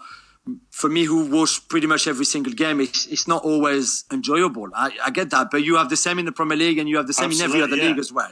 Yeah. And let's not forget as well that English clubs do a lot of their market. What do you know that? And that was going to be my next point, Julien. You know, you can't. To criticise the league, which happens a lot, I completely agree from English media, English football fans, British media, whatever. But then the players are cherry-picked from, I mean, I look at Lille in fourth. People either want Lille's players, Lille's sporting director, Lille's coaching staff. Rennes have got who's the young midfielder at Rennes that they all... Camavinga. Yeah, him. So Lyon are down in seventh. Plenty of their squad are being looked at to be cherry-picked as well. So the players who play in Liga are being wanted. So what do people... Do you think people just bemoan the lack of competition? I think there's a bit of that, and PSG are too dominant. And I think there was something that the Bundesliga has experienced before as well, when Bayern were really on top. But this season we had a very competitive Bundesliga season. And let's hope that PSG and France go towards that as well. We see the TV rights in France really exploding this season. We've got a new broadcaster in Media Pro, and we're up to 1.2 billion in TV rights, which is closing the gap a little bit towards the other top leagues, which is very good because clubs will have more money to invest in their academy, to invest in their recruitment, in players. Maybe you can keep your players a bit longer. So Oussem Aouar doesn't have to go this summer from Lyon, and you can keep Thauvin in Marseille, and you can keep Ben Yedder in Monaco, and etc., because this is the thing. We are a feeder league, and there's no shame in it. This is the way he works. This is the business model of Ligue 1. Are PSG catchable? Is there anything that anybody can do to stay with PSG, or is it just going to be PSG win all the time? They win all the time, and how much pressure is Thomas Tuchel under? Because what's he under pressure to do? Win the league, win the Champions League, win the league, win the Champions League. There's no competition. Well, 3 years ago, Monaco beat them and won the title. And it was an incredibly talented team with Mbappe and Falcao up front, and Bernardo Silva and Fabinho in midfield, and Benjamin Mendy at the back, and all of that. And you don't build those teams every day or every season. It's hard. And since all those players left, by the way, Monaco have been in disarray and complete shambles. But it's possible. You can do it. And I think Marseille, if they can build something around Villas-Boas with some of the players they have, could potentially be a contender. Same with Lyon, if they manage somehow to keep their most talented young players. If Monaco can go back to sort of building that kind of team, maybe as well. And then you've got the Lilles and the Rennes and the Nice, who have Ineos as an owner and loads of money there available. So it's not impossible, but PSG are way ahead, of course. And for Thomas Tuchel, he will only be judged on the Champions League anyway. I think if he had lost to Atalanta on Wednesday night, he would have gone, because the domestic treble is great, but as we've been saying, there's not enough competition to make it, okay, well, this is great, we're going to keep you for that. It's all about the Champions League, and semi-final is a progression for them, because it was the first time since 25 years that they've done it, so he will be there next season. But again, he will be judged on next season in the Champions League. Yeah, I mean, it's interesting when you look at the unfinished season league table, which I've got in front of me, in that Marseille actually only lost one game more than Paris Saint-Germain this season. I mean, the gap between the two is 12 points and Paris Saint-Germain have a game in hand. But the difference comes in, Paris Saint-Germain only drew 2 games of their league season. Marseille drew 8. So it's not the defeats. And I realise the league table is based on draws as well. But if they can turn some of those draws into wins, then they'll get closer, which is a very obvious thing to say. No, but you're right. But the problem is the consistency. PSG can go 10, 12 games in a row winning them, or 16, 17, 18, 19 unbeaten. Marseille will have a very good spell, and then at some point, they would drop points. They would drop 2 points in 2 games in a row, 3 games in a row, and then there's a defeat. And then they go back to winning ways. But it's that sort of consistency that only PSG seems to be having at the moment because they're so good, because they've got such a great squad, and that's where the difference is made. But if you can be that consistent and put pressure on them from the beginning, I think there's something to be done there. But it's true that they've assembled for the last 9 years some great squads, and they've been very, very difficult to beat anyway.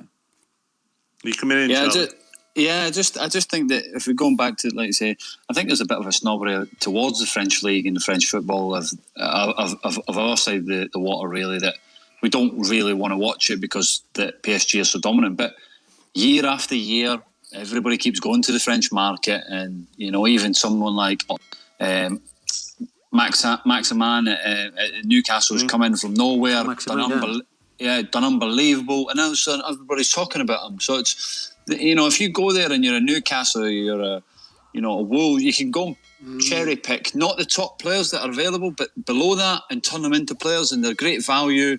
Going, obviously they got one of the best facilities in Clairefontaine where the French national team go. So French football is something you definitely got to look at. Okay, it's because of PSG, but they've spent a lot of money on top players, and you wouldn't expect anything less because the other clubs can't afford to go and match what PSG do.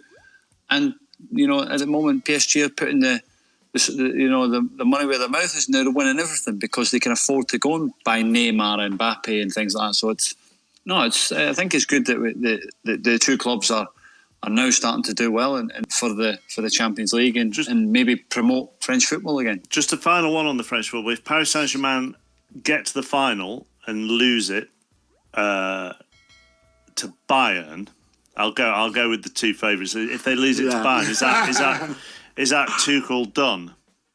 No, not now that they've if Paris Saint-Germain get to the final and lose to Lyon, is that Tuchel done? That's a good one. I still think that they wanted an improvement in Europe. They got it. Of course, It would be a disappointment. Whoever they face, if they're knocked out tomorrow, it's a disappointment. Same in the final if they don't go all the way. But I still think it would be there next season. And he's created something very quickly in terms of team spirit, in terms of how Neymar is now leading this team on the pitch, but also off the pitch. There's something growing there under Tuchel, and this is, I think, important. And if you change manager, you have to start almost all over again, and I don't think that's what they need right now. Now, we're all on Zoom at the moment, so Julien can see that Guillaume has joined us. Guillaume, good evening. Hello, Mark.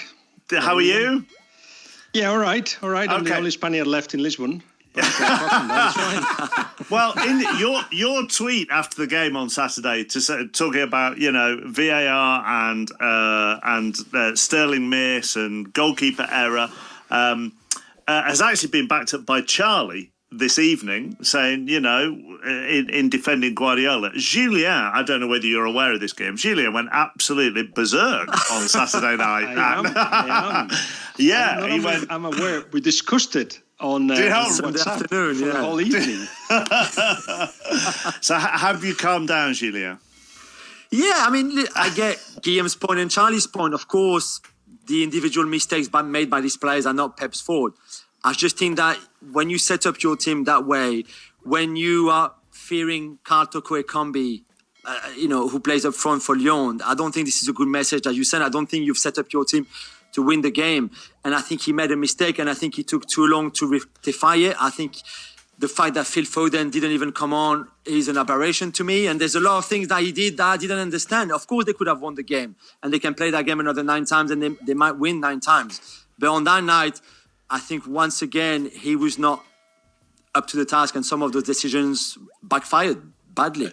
What's interesting, Guillaume, is we mentioned it earlier, and we found a quote from Pep Guardiola's press conference last year after they'd faced Lyon in the Champions League in the group stages before they played a Premier League game against Cardiff.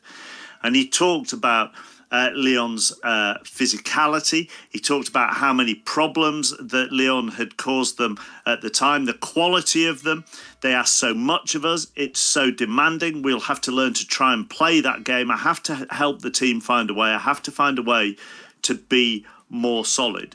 You know Guardiola, and something from a year ago against opponents who may have changed a little bit by the time they faced them this time will have occupied his mind for that, however long it's been, 12 months, maybe more. Yes?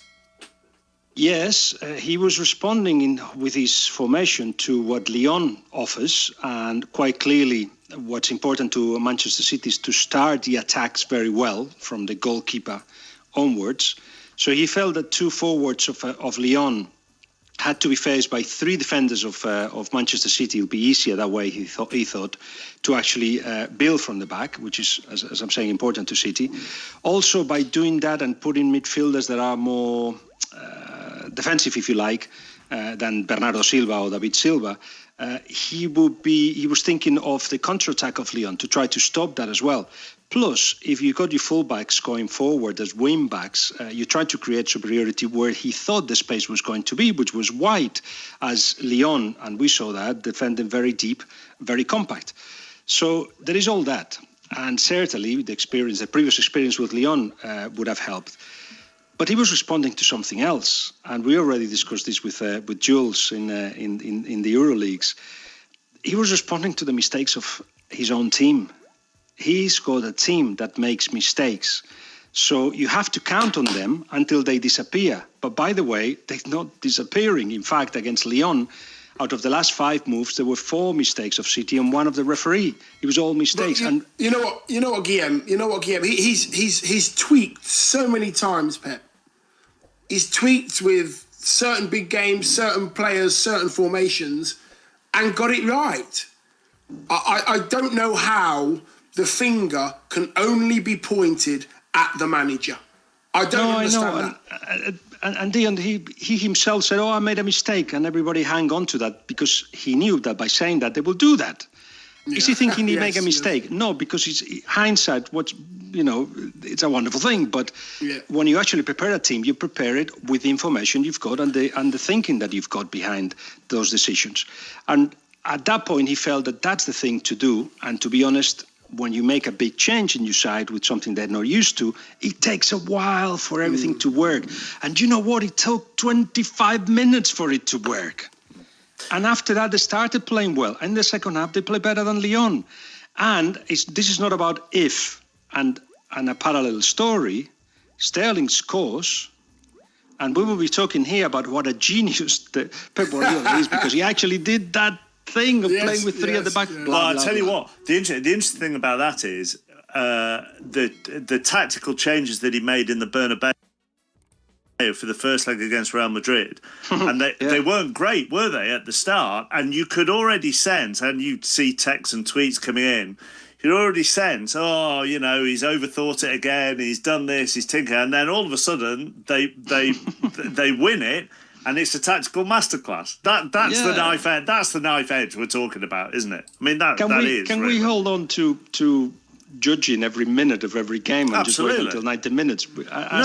Cannot do it. No, of course you can't. Honestly, I'm surprised you've gone as long as a minute. I think they're just every 30 seconds. Charlie Adam, Dion Dublin, and Guillaume Balaguer with us on the Monday Night Club.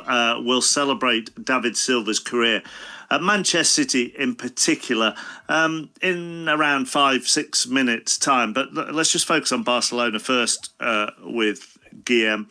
Ronald Koeman will be their new manager, will he? He's going to be given a 2-year deal, which is, again, what a decision.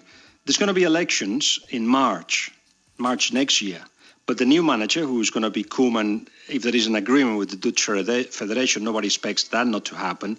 And of course, he's playing hard to get Koeman a little bit when actually he's desperate for the job. And he will get it. 2 years, though. 2 years when the new chairman will come in next March. But So are you saying that's a bad business decision from Barcelona? Do you think he would have said no to 1 year deal to Barcelona? He would have said yes. Of course he would. He's been trying to get to Barcelona for a long, long while. But very cleverly, Bartomeu, that's the person to blame, and his decisions is what's taking Barcelona here. Many of his decisions. He's very cleverly used in the last 24 hours, made it a debate about the manager. So Pochettino was contact, and there was talks to Pochettino, even though probably Bartomeu realized, this is the chairman of Barcelona, that the fans wouldn't like him. But where are the fans at the moment? The fans are the handkerchiefs are back home. Social media would be, and as it was, a big outrage against Pochettino. But that's what we're talking about. We're talking about this. And by the way, we're talking about Messi as well, because it's been leaked.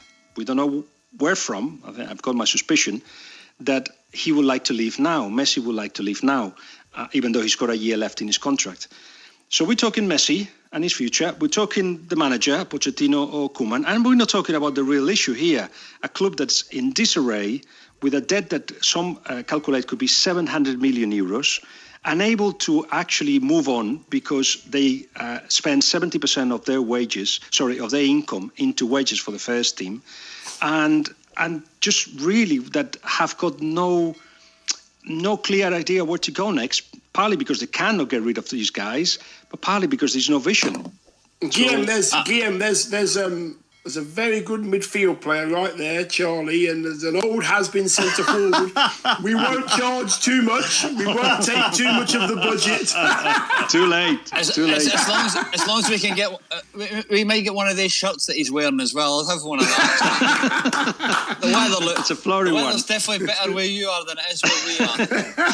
No, the idea is to get rid of the Charlie Adams or the Diane Dublins of Barcelona right now. So if you should have arrived a year earlier, and perhaps you would have got a 5-year deal, as some of these guys got. But it's in disarray. It's in disarray. Luis Suarez got a call from Ajax, and he said no, but who knows now? 33, Messi's 33, Jordi Alba 31 was given a 5-year deal. Busquets 32, 33, Piqué 33, Rakitic I think is 31, 32 as well. It's the oldest 11 to play in the Champions League, the one that they fielded against Bayern Munich, the oldest. Wow. So it's time for big changes. And now, instead of the club saying, don't worry, Ronald, we're actually going to sort it out for you, so you'll have a team to manage properly. No, they're saying, come on, Ronald, down to you. I know you just arrived, but it's all down to you now. When the Lionel Messi leak came out the other day, one school of thought, Guillaume, was that it's not about wanting to leave the club. It's about issuing an ultimatum to Bartomeu. I think there is a bit more to it than that, but yes, it's pressure, so Bartomeu forces his way out. But by the way, before A2, the plan was to get rid of Quique Setién and have elections in March. The announcement for the club is that Quique Setién is gone and there is elections in March. Was there an A2? So there was. That's what Piqué as well, just after the game, said. It's not about players or managers. It's about the whole club. It has to change. So, Guillaume, really, why has there been this huge plummet from Barca being the powerhouse of Europe to, in quite a short time, to being the team that we've seen against Bayern? Why has that happened? Dion, it's not a short time. Look back to 4-0 against PSG. That's right. 2017 against PSG. They lost 3-0 against Juventus. I think it was the year before. They lost against Roma 3-0 as well the year after. They lost 4-0 against Liverpool. The football has caught up. I would say not just with Barcelona, with Spanish football generally, but Barcelona were just slowing football down, trying to hope that, that will still allow Messi to come out with something. That's simply not enough. It hasn't been enough for a long while, but nobody's been brave enough. Nobody's been brave enough, I'll say that, instead of the word I was going to use. Nobody's been brave enough to actually just make the changes that have to be changed, have to be made. And in terms of Messi, he really has got... Somebody's going to put this question to him. and I think I know who it will be, probably is that. Do you want to be the guy that leads the renewal of the side in the next 2 years? So you retire, leaving a Barcelona that can compete again, suggesting that they won't be able to in the next 2-3 years. Or you accept one of these offers that arrive every summer and would allow you to win things somewhere else. That's PSG and Manchester City. I don't see anybody else. Not into Milan? Yeah, no. They'd love to. No, they would love to get him, but Juventus is there. I don't see him going to Italy. I think he'd only go to Man City or I don't see him going anywhere else apart from Man City. I think Man City would be perfect for him. PSG? Would it be interesting going play? Like you say, going back to the French league again? I'd be fun to have a year with Mbappe before he goes to Madrid. No, it would be amazing. It would be amazing. But again, would it be? Is he thinking it'll be too easy? Is he still got? Maybe has he got the hunger to go to Man City and go? Okay, people say that I've never done it in another league. You know, Ronaldo's done it. Is it that ego thing that I'll go and show people that I can do it in the Premier League? He might have to sit on the bench for a while, I think, at City. Well, he'll be happy to rotate and then just be. Yeah, I'm sure he will. Retract the front three on his own. Is just a final one then? Is Ronald Koeman on a hiding to nothing here with the Barca fans? What does hiding to nothing mean? It means is he? Sorry, Gabe. That's very good. Does it mean that really he isn't going to be able to win here, given the state of the club, given the fact he will be seen as Bartomeu's man? I mean, unless they are sensational in his first 6 months, is it going to be very hard for him to hold on to this job? I think that everybody realises that whatever happens is not fully down to him, and it's Bartomeu that everybody wants to get down. He's a legend. He helped get Barcelona the first European Cup, and I think he was 1 year at Ajax with Cruyff and 6 at Barcelona with Cruyff. So he identifies himself as a Cruyffista, which I don't see it in his teams. But I don't think football is not, or the style is not as relevant at the moment. It's about finding a reference that everybody can follow and that he can lead. And Koeman, everybody's in agreement that is a better option than Pochettino because of that, not because of what it can be produced with the Guillaume, team. do you think Guillaume, he's a better option? Pochettino's a better option, yeah. Yeah, agreed. Absolutely. Okay, agreed. There's no doubt about that. I think both of you, imagine the three of you will be in agreement, no? Yeah, definitely. You can't get sacked from Everton and end up at Barcelona, can you? Well, he's in Holland at the moment, but yes. Yeah, I know he's a Holland manager's team, but if you look at his last job in English football was Everton. He struggled, and Barcelona it's the president obviously and the agent or whatever are good friends. Roberto Martinez left Everton and he's taken Belgium to third at the World Cup. Yeah, good manager. Let's talk David Silva, shall we, until 9 o'clock, who has left Manchester City. City have announced today they're going to build a statue in his honour outside the Etihad. Here are his stats: 436 appearances for the club. He won 4 Premier League titles, 2 FA Cups, 5 League Cups, 3 Community Shields, 125 caps for Spain, won the European Championships twice and the World Cup in 2010. I mean, they're very similar to Dion's stats, Guillaume, but that is quite a career. It's quite a career, and he's done it in a way that was a little bit unexpected. At the time that he came to the Premier League, it was not the thing to do to go to Manchester City. He should have gone to Barcelona or Madrid, people would say. And in fact, if he had done that, he perhaps would have a bigger recognition that he's got in Spain. And that may be surprising to you. But even though I think with the national side, he's been the 6th in amount of games and the 4th in amount of goals scored, he's not seen as a completely, absolutely crucial part of what's happened with Spain. You look closely and you hear the likes of Iniesta. For Iniesta, David Silva was his favourite player. Xavi as well, and that triangle that Xavi, Iniesta and Silva did in 2008 was really what helped us started win tournaments. But then the World Cup came in and he was in the team, started the team in the game against Switzerland, and we lost, and he never started a game for Spain in that World Cup, which probably, again, doesn't help him with the profile that he's got in Spain. Was part of the team in 2012. But then 2014, more 2018 was going to be his World Cup, the one that defined him as a superstar of Spanish football. And then he had personal problems with his son, with Mateo, and he was focused on something else. It didn't really happen for him. So that, yes, describes why in Spain he's not seen as the superstar that he should be. But he's the best player City has ever had, no? In terms of the Spanish players having come to the Premier League, him and Cesc should be at the top. And also he opened up a completely new world for Spanish players, because when he came in with his shape and, you know, playing between the lines and being a 10, you think it's never going to work in England. One that thought it was never going to work was Pep Guardiola. He thought he's not box to box. He's not the kind of guy that could make an impact in the Premier League. But he got it wrong because from the beginning, even though he's from the Canary Islands, very few players have come from the Canary Islands and actually succeeded away from the Canary Islands. They tend to how can I put it? They enjoy the life, and perhaps they haven't got the competitiveness of others. But he went into Second B. He went into the second division, played with Eibar, Basque Country, tough men, bad pitches, and he was brilliant there already. So he was made of something else. And that's why Manchester City recognised that he could do it in the Premier League too. What was he like to play against, Charlie? You faced him 11 times. Genius. You know, he was up there with the best, the Bells, your Franny Lees. You know, he's one of the Man City greats, as Game said. But to come up against him, when he first come, I thought, who's this little small kid? No, nothing about him.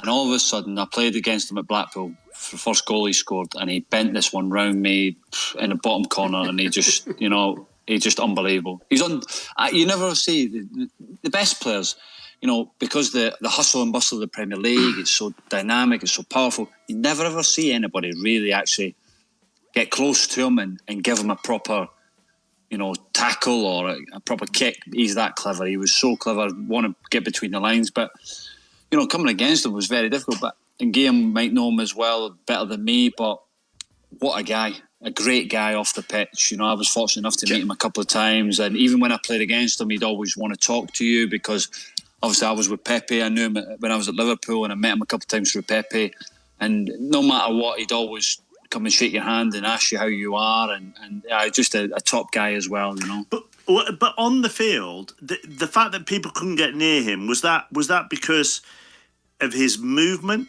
his ability, or his appreciation of space and where he got the ball? Everything, because he knew that you know, if he was coming up against, you know, even when he was coming up against a Gerrard or a top midfielder at that time, you know, it was tough for them to go and get close to him, because he was so clever. If you went to close the ball, he'd just drop off your back of your shoulder. You know, he'd one or two touch round the corners, find the space, dribble at you. Not the quickest, but could see a pass. I just think he's one of the best players. Yeah, for me, he's one of the best I've ever seen, I've ever watched play the game. He manipulates the ball in a way that it looks so easy, but he's under pressure. He's playing in a Premier League match, but he makes it look like he's just playing in the park, and he makes it look so easy. And because I love my music, chappers, you know I do. Yeah. You know I do. And I would class David Silva as playing offbeat football. And what I mean by that, he doesn't pass it when you expect him to pass it. He passes it when he knows he can pass it for the player, not to the player. He's an incredible footballer to watch. He's way ahead of the game, and City have been incredibly lucky to have him, and we've been lucky to watch him for so long in the Premier League.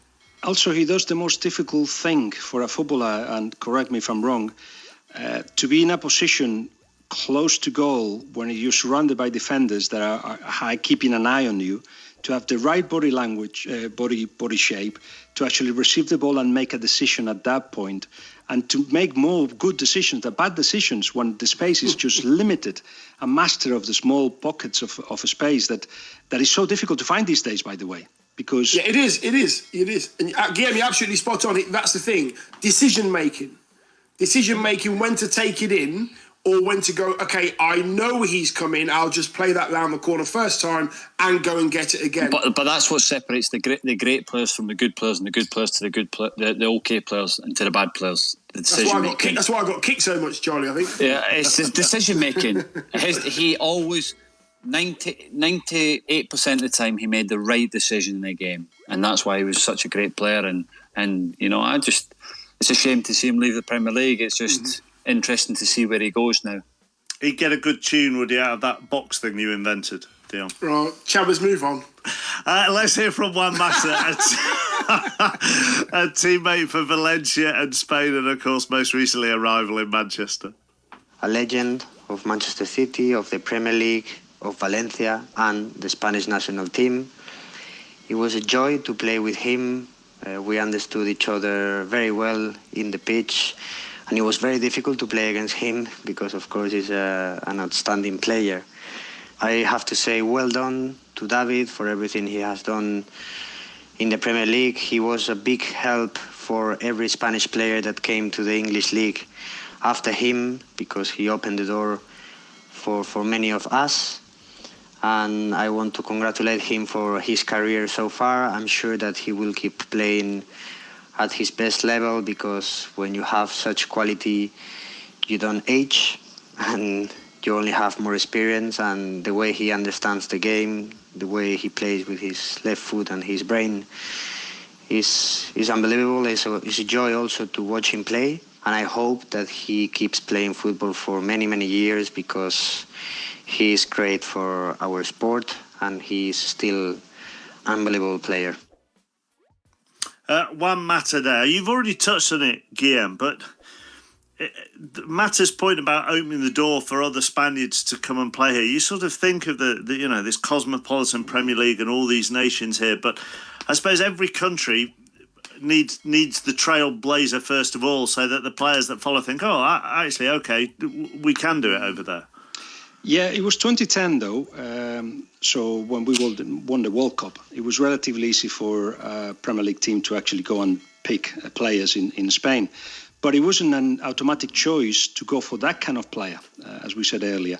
Football here in England is a different pace, and pause is not applied in the game so much. And what Silva is good at is the ability to actually stop the game. But certainly, because he succeeded, it opened the possibility of bringing other players of that quality. I think Cesc may have already been around, but obviously going through the ranks of Arsenal. But Mata, he quotes us, he said there, Silva has given those kinds of short midfielders or short number 10, short players between the lines that we produced so often to open the doors for them. But as I say, it was 2010. By then, the likes of Xabi Alonso started arriving because of he had arrived already. But Rafa Benitez had been there, and he was identifying players that could help his Liverpool. But still, there was no conviction that you go to La Liga to pick up players.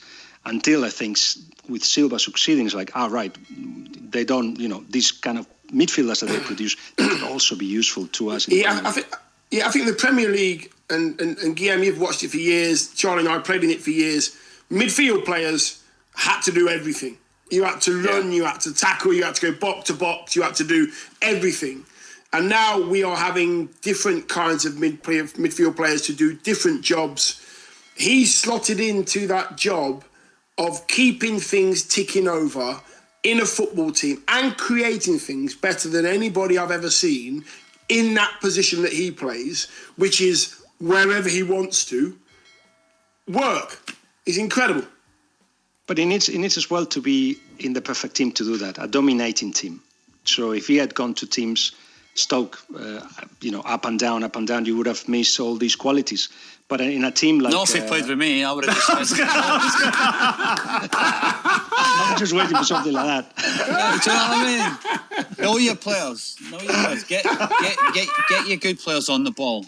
Yes. Absolutely. How do you think it would have worked then in your team? Me and him would have worked perfect. Easily. Good players play together, no problem. Oh, brilliant. When City signed him, is there a feeling that the big two in Spain missed out on him? Do you know that he actually went for a trial with Real Madrid, and they said, you not only are too short, you haven't got the muscles, and he said, I'll be in the Canary Islands if you need me, and they didn't go for him at all. In fact, he actually went for a trial to say, I'm not staying here. See, even as a kid, as a 12-year-old, he was very clear what he wanted to do. I'm just going to show you my talent. Come and get me. But they never did. Valencia did. And at that time, the Valencia needed to sell players. They got rid of some of them, and some of them ended up in England. First, of course, Silva, and then Matt as well. Villa went to Barcelona. It was a fantastic Valencia that managed to get to the Champions League a few years consecutively.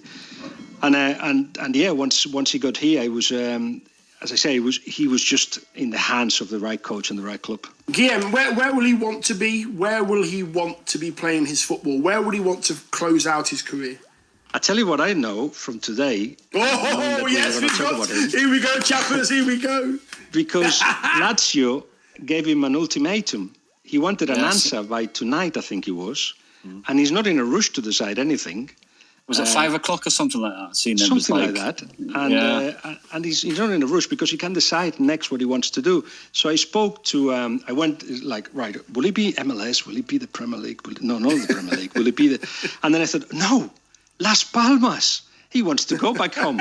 So I'm thinking, but they're in the second division. No way that it's going to happen. So I rang Pepe Mel.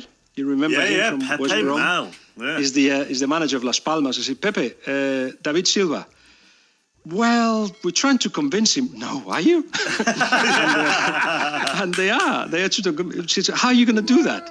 He says, well, he's earning enough, number one. Secondly, he's going back home. We play wonderful football. And actually, they have to let go a 17-year-old called Pedri, who has signed for Barcelona. He's supposed to be the new Iniesta, fantastic player, who was their superstar and did the role a little bit of a Silva. So they need that kind of player. Well, not a bad swap.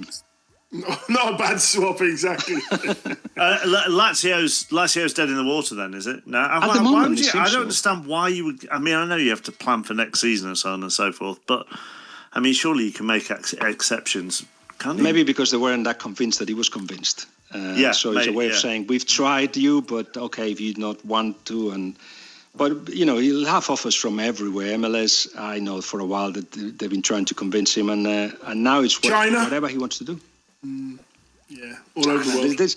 You know, if money is the issue, but I do think he did say, that's why I looked into Las Palmas, maybe I should just go back home at the end of all this and enjoy my football in a different way. You would be very surprised, wouldn't you, Charlie, if money was an issue for David Silva, and I mean that in the sense that he's played, you know, 400 plus games at Manchester City, and I'm sure people will correct me on this now on social media, but I can't think of a player who is so admired by opposition fans, or is not disliked, put it that way, by opposition fans. No, but also, listen, this won't be about money. It'll be a place where his family are going to be happy and he's going to be happy. Yeah. His problem will be that he won't want to go to a club that the players are not at his level, and it'll be frustrating 2 years, and he's thinking after about 3 or 4 games, oh, what have I done here? Do you know what I mean? And he might think, I might have to leave here.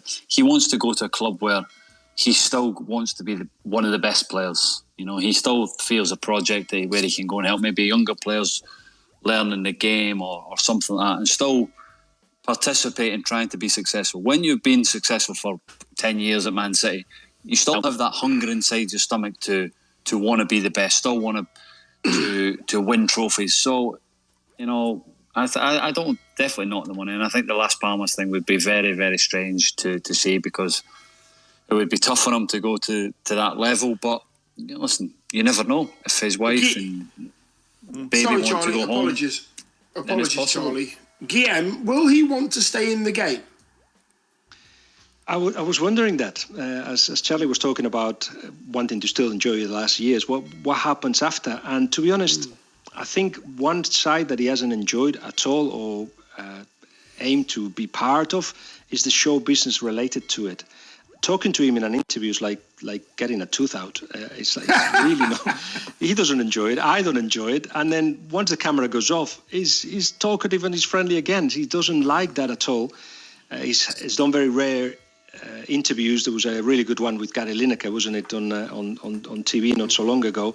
But that's not the usual. And even we've been trying to do things, giving a bit of an homage, and I suggested to him we sit down with no. All right, okay. So that side he doesn't like. But not being rude. Just he doesn't want the attention.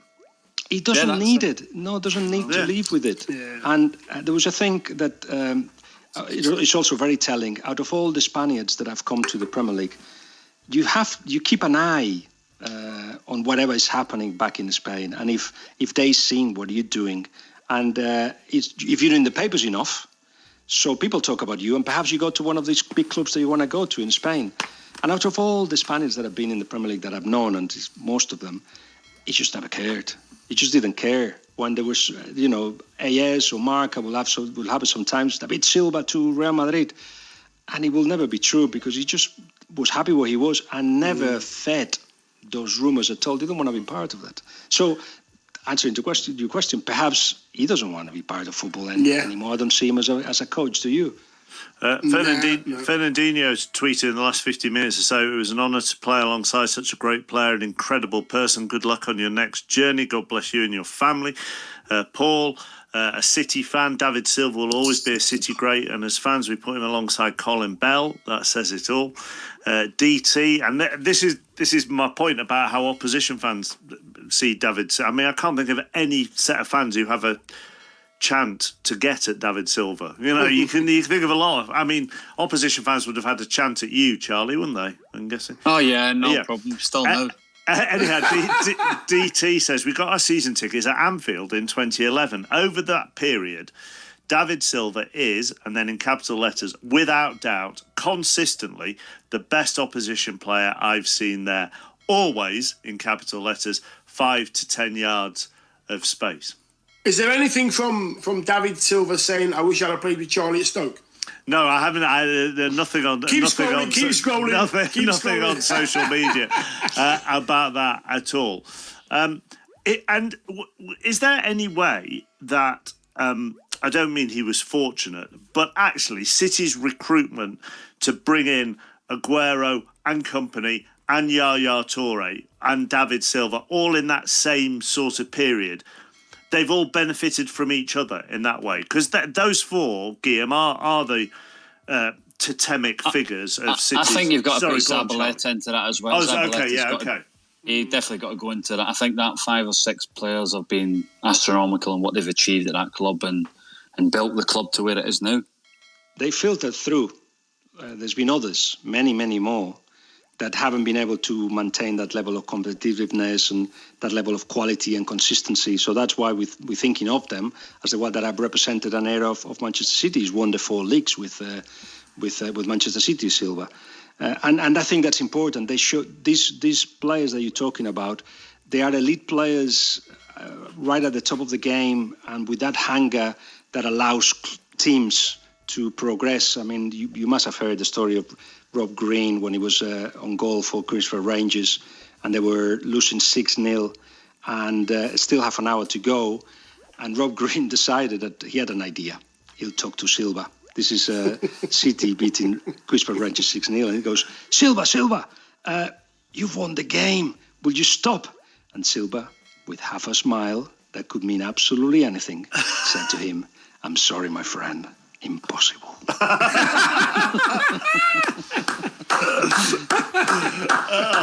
Are you auditioning for dramatic audiobooks or something? This microphone is a very good microphone. Wow. You know what? I think that City set off on this journey of becoming the side they are now in the right way with those players you've mentioned. It's an amazing backbone, and what happens is quality players attract quality players, and that's how they started out on this journey, chappers, with that backbone of players there, Yaya Toure, Vieira, players like that. They've just got better and better And all those good players have attracted better players, and they've just kept that standard very, very high. But quality players with quality mentality. That's Absolutely. That's what we're getting at, isn't it? Absolutely. As well, Charlie. Yeah, without a doubt. All of them. They may have slightly different personalities, Charlie, but their mentality was the same.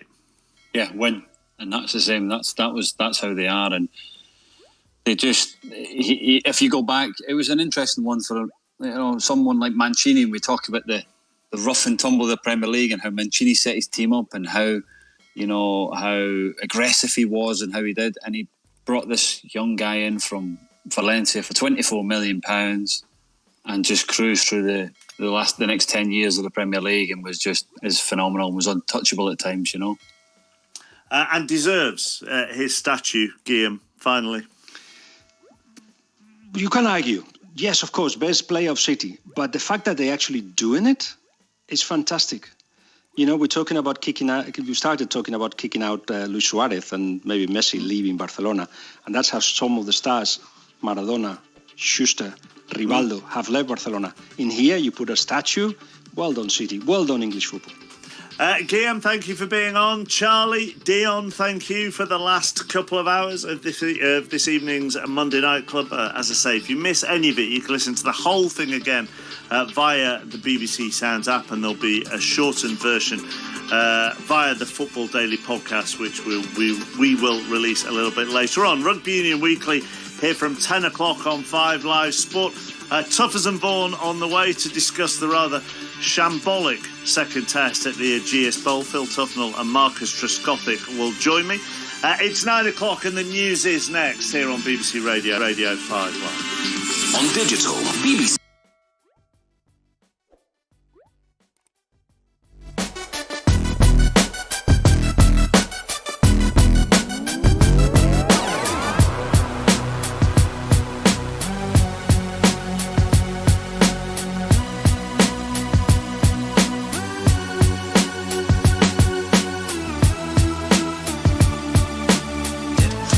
And Northern Irish administrations have taken similar steps. The Scottish Government announced that it would reinstate teacher estimates grades last week.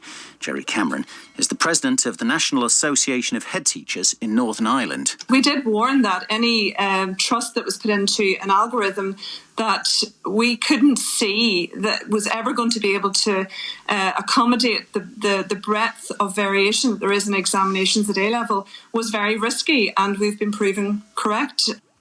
Universities UK says changing students' results at this stage of the admissions process will create problems at a late stage in the admissions process. Gavin Williamson said this afternoon that the cap on university places would be removed to allow institutions greater flexibility. But Professor Mark Fellows, who's Pro-Vice-Chancellor for Academic Planning at the University of Reading, says that won't make any difference. So the cap was put in for a very good reason, and removing it at this stage when all the planning has gone through isn't terribly helpful to a lot of institutions. There is one other factor that people forget about. It's not just is there space in terms of classrooms and so on, but is there space in terms of accommodation? There's other factors that start coming into this. So I think universities are going to need to take a little bit of time to really absorb what this means. A woman has appeared in court charged with murdering her 10-year-old son in West London. Dylan Freeman's body was found at a property in Acton yesterday. Olga Freeman, who's 40, was remanded in custody. A man's been charged with attempted murder after a police officer was stabbed in the face with a pen in West London. The officer was attacked in Edgware on Saturday morning and has since been released from hospital. The makers of Fortnite have taken out an injunction to stop Apple from deleting the computer game from its App Store. Epic Games is in dispute with Apple because of fees charged within the game. The hottest air temperature ever recorded for at least half a century has been reached in California's Death Valley. The US National Weather Service registered a temperature of 54.4 Celsius at Furnace Creek yesterday afternoon. Gabby Hegel is a climate scientist at the University of Edinburgh. We have had a lot of records tumble. Climate change just adds a little bit of extra temperature to any extreme event you encounter unless the weather has changed in a significant way as well to counteract it. So normally, if you had the exact same conditions as we have in the moment over Death Valley, it would have been a little bit cooler 100 years ago just because of the extra greenhouse gases we have accumulated since then. BBC News at 3 minutes past 9. Grab an ice lolly, fill up the paddling pool and turn up the music. It's time to celebrate summer with the Sunny Day Dance Mix. Back-to-back upbeat tunes to ease you into the night or brighten up your day, whatever the weather. The Sunny Day Dance Mix. Listen on the BBC Sounds app. This is 5 Live Sport. Tuffers and Vaughan's Cricket Show. Yes, after all the weather delays, we did finally get some play between England and Pakistan today. The match finished as a draw, but goodness me, what a frustrating 5 days, Philip. Very frustrating. With light issues, there was mizzle, drizzle, downpours. We were in and out. All we had to do was shake it all about, and we would have had the full house, I can tell you. But England are still one up. That's a very good point. Well made. No Vaughan this week. Marcus Trescothick is with us. You've been as frustrated as everybody else? Yeah, it's been rubbish, isn't it? I've been watching an eye of it on the TV. Very disappointing, obviously, not to get much cricket in this week. Coming up, we will review the second test. We'll hear from the chairman of Hampshire, and we'll also look back on the extraordinary career of MS Dhoni. Tuffers and Vaughan's Cricket Show On 5 Live. I know. I've just got back. It was hell, Jack. Have you? You actually look like you've had 5 days in the field, Phil. You look whacked. Well, it almost was like that. I mean, it was just incredible. Let's just say, I mean, this was some real freak weather conditions.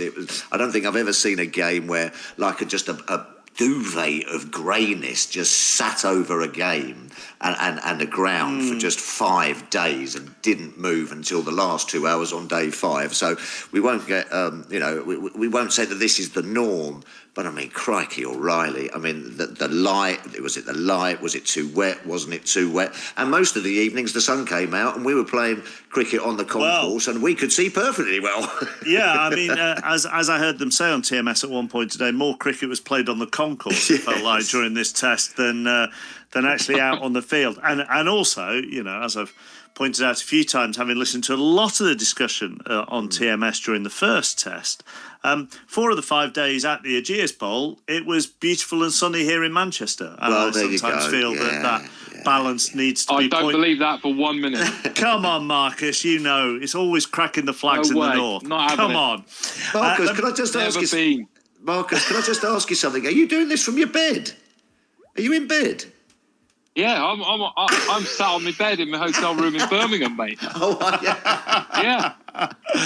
Yeah. We're playing obviously Somerset are at Edgbaston. We're going into day 4 tomorrow. So it's very interesting. I tell you what, actually, just on that, as we've got you, because we've got plenty of time to talk bad light and rain. How have you found the Bob Willis Trophy? Because actually, you know, I look at scorecards and everything, and it's a good opportunity for some younger players, this, isn't it? Yeah, well, there's a difference in it this year. Obviously, you know, I don't think anyone's really got overseas players, have they? Has anybody drafted them in? I did see Jeetan Patel was at Edgbaston today, but he's obviously not playing in the game. But it has been good. Yeah, I think you've seen some younger generation players. I know for Somerset for sure, we've probably got 1 or 2 that have had opportunities to forge a place and to sort of push their case into, you know, playing first class cricket. And it's been the same across the counties, isn't it? You're seeing some younger lads that potentially you wouldn't have seen or have been given opportunities to flourish and play in first class games. So it has done that, that's for sure. What it has done. Sorry, Marcus. Do you think it's out of necessity, or do you think it's actually counties have looked at it and gone, okay, it's a bit different this year. Let's see what we can develop and take advantage of it. I would say a lot of directors of cricket or head coaches would be looking at it and going, right, this is an opportunity that we can look at X and Y to see, you know, how far progressed they are, or are they ready to have that opportunity, you know, full time? I think that's what they're seeing more than anything else, which has been a good thing, isn't it? Because it's an opportunity they may not have had we been playing in normal times. I mean, I must just add also about the Test match that the little bit of cricket that we did get in was fantastic. You know, that's what I think was so upsetting about it. You've got a couple of great sides here, a couple of great bowling attacks, and Tres, that pitch was doing all sorts down the Aegean Bowl. I'm not sure it would have been a great test match for the batsman. No. It was lethal, wasn't it? Mohammed Abbas looked horrible to face. He looked like a proper normal county bowler on a lethal pitch, and it was going all over the place. Yeah, Varney was saying that is the kind of bowling that he would have just had sleepless nights about. Just nipping it around, on and around that off stump. Absolute horrific. But, you know, we saw a great knock by Rizwan. I think England would have been a little bit disappointed that, to be fair, Pakistan got to 230 or 40 odd, but take nothing away from Pakistan, because, you know, I was thinking, well, they've just lost out at Old Trafford. You know, they're going to be coming here a little bit deflated, going to bowl first on that track. This could be 100, 150 all out. But I'll tell you something, they got stuck right in and played very well. In case people that haven't heard what happened today, I mean, it's all, in many ways, doesn't make any difference. But just to, you know, dot the I's and cross the T's, England finished on 110 for 4. In total, around 3.5 days of play were lost during this test match to rain and bad light. And the ICC have said that they will review bad light regulations at their next meeting off the back of this test. Get the thoughts of Marcus and Phil in just a moment. This is what Joe Root had to say afterwards.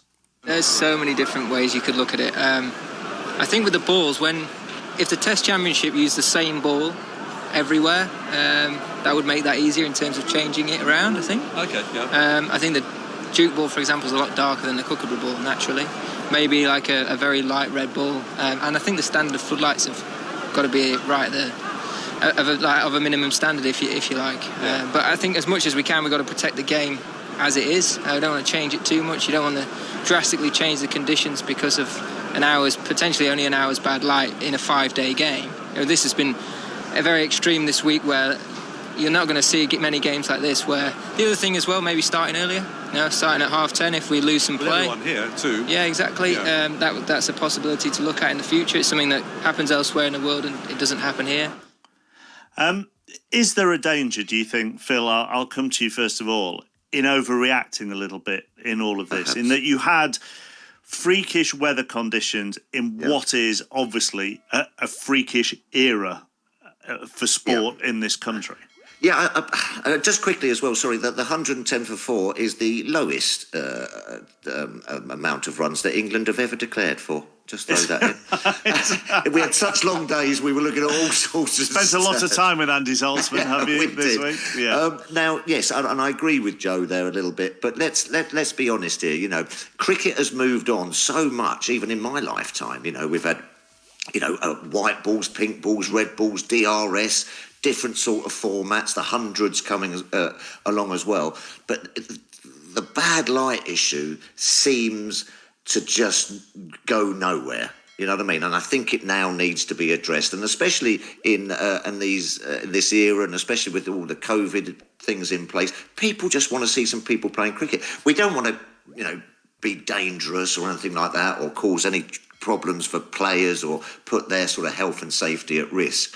But I mean, it was just what got us all down at the Aegean Bowl was that it was sort of like 12 o'clock or something, and the light was obviously going to be bad all day, and there were just like little subtle dips and then little troughs, when it got a bit lighter, a little bit, darker and what have you. It wasn't like the light was coming to the end of the day when it's fading, the dark's going to, the darkness is on its way in the twilight and off you go. It was just middle of the day, and we all just thought that they could have stayed out there and played, and given, after all the effort to get it on and Pakistan coming over, it just seems that everyone was just wandering off the field all the time, and it got very, very frustrating. So I think there are conversations that need to be had about this, and just bring up those rules, to the modern day.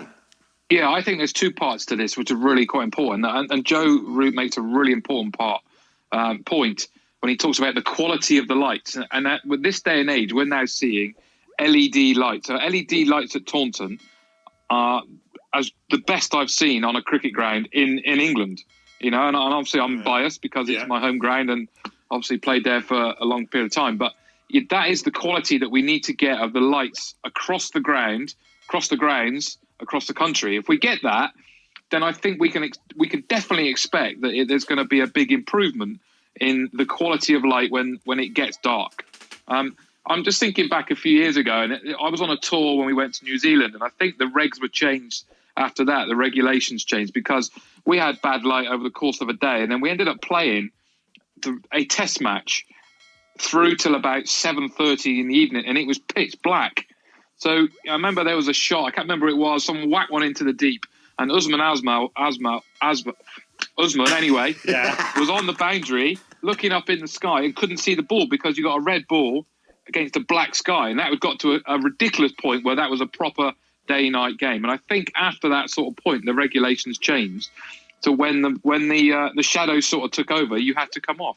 Yeah, I mean, I think I made a very, very good point when I was on commentary that there are different kinds of dark. There is a light dark and a dark, if you know what I'm trying to say. As you said, towards the end of the day, like you're just saying there, Marcus, you know what I mean? That's fair enough. Crikey, O'Reilly, we can't see anything. You know, let's come off. But it's that sort of like, that sort of grey mizzliness that is around sometimes in England, you know, in that morning. And you've just got to try and go. And I think also there needs to be a slight attitude change towards it as well. I mean, I can remember when I was playing in county cricket, and then we were going up and down the country, one-day games, test matches, all of this. You know, we sniffed a little bit of bad light, you know, and all the batters were out there blinking, going, oh, come on, Humps, let's go and have a cup of tea and have a little bit of a rest. You know what I mean? But nowadays, you know what I mean, the guys, you know, they're all there. They've been training in the bubble and what have you. And, you know, let's get out there. But hang on, when you there are so many different ways we could go with this conversation. Just on the change of attitude from players or from umpires, so that they don't get that light meter out whenever they do get it out, and then take that reading. It's the regulation change, isn't it? It is. I'm not blaming the umps here. The umps, bless them, you know what I mean. They were having a terrible time of it. You know what I mean. All they were doing was putting in what the laws are. You know, so perhaps the new law of what is bad light perhaps needs to be lowered a little bit, or something like that. As Marcus said, better lights and everything. But crikey, O'Reilly, let's get the game on. We've got a duty to the playing public. Yeah. So let's deal with the bulbs, right? I never ever thought that on a Toughs and Vaughan we'd be digging into sort of. Those I think a nice 35 watt might be nice. You know what I mean? A nice spotlight like I've got in my kitchen. But I suppose there are serious points to this, because I heard Mark Ramprakash talking on commentary about the best lights he's played under. I think may have been in Melbourne or somewhere like that. But the floodlights there were twice the height of what they are at the Oval, for example. I'm assuming your floodlights at Taunton are regulation height, but it's the bulbs that have created the greater brightness. Absolutely. Stop laughing at me. Well, the Taunton lights are obviously very new for a start, and they're 50 metres high, so they're pretty high in comparison to some other floodlights around the country. But it's the bulb is the key part. It's what they have in all Twickenham and all the Premier League football clubs now. I think the WACA have got them. You can do all these different light shows, so you can do all this amazing stuff with it. But they are brighter. You can change the brightness of them for day cricket. You know, you don't need them on 100% when you're playing with bad light during the day. But if you do bang them up and it's dark, it is bright. It is seriously bright. You know, it reminds me very much of the lights when you go and play in Australia in this part of the world, because they definitely seem brighter than what we have over here. And like the important part of that brightness is that is a consistent brightness across the whole field, because what you don't want is just the wicket being bright, because you mentioned Usman Afzal there. If you're out in the deep and can't see anything, it's dangerous. Absolutely, but the difference was that was a night sky at that point. Yeah. We're absolutely saying here, obviously, when it's gloomy and it's a grey, you know, cloudy sky, we've got to be finding a solution, haven't we? We've got to get more cricket on, so it's appealing to the public and not sat in the change room running reruns on TV all the time. No, and also another good point I think that was discussed was just, you know, to start a bit earlier. You know, a lot of the time, the best part of the day was wasted. You know what I mean?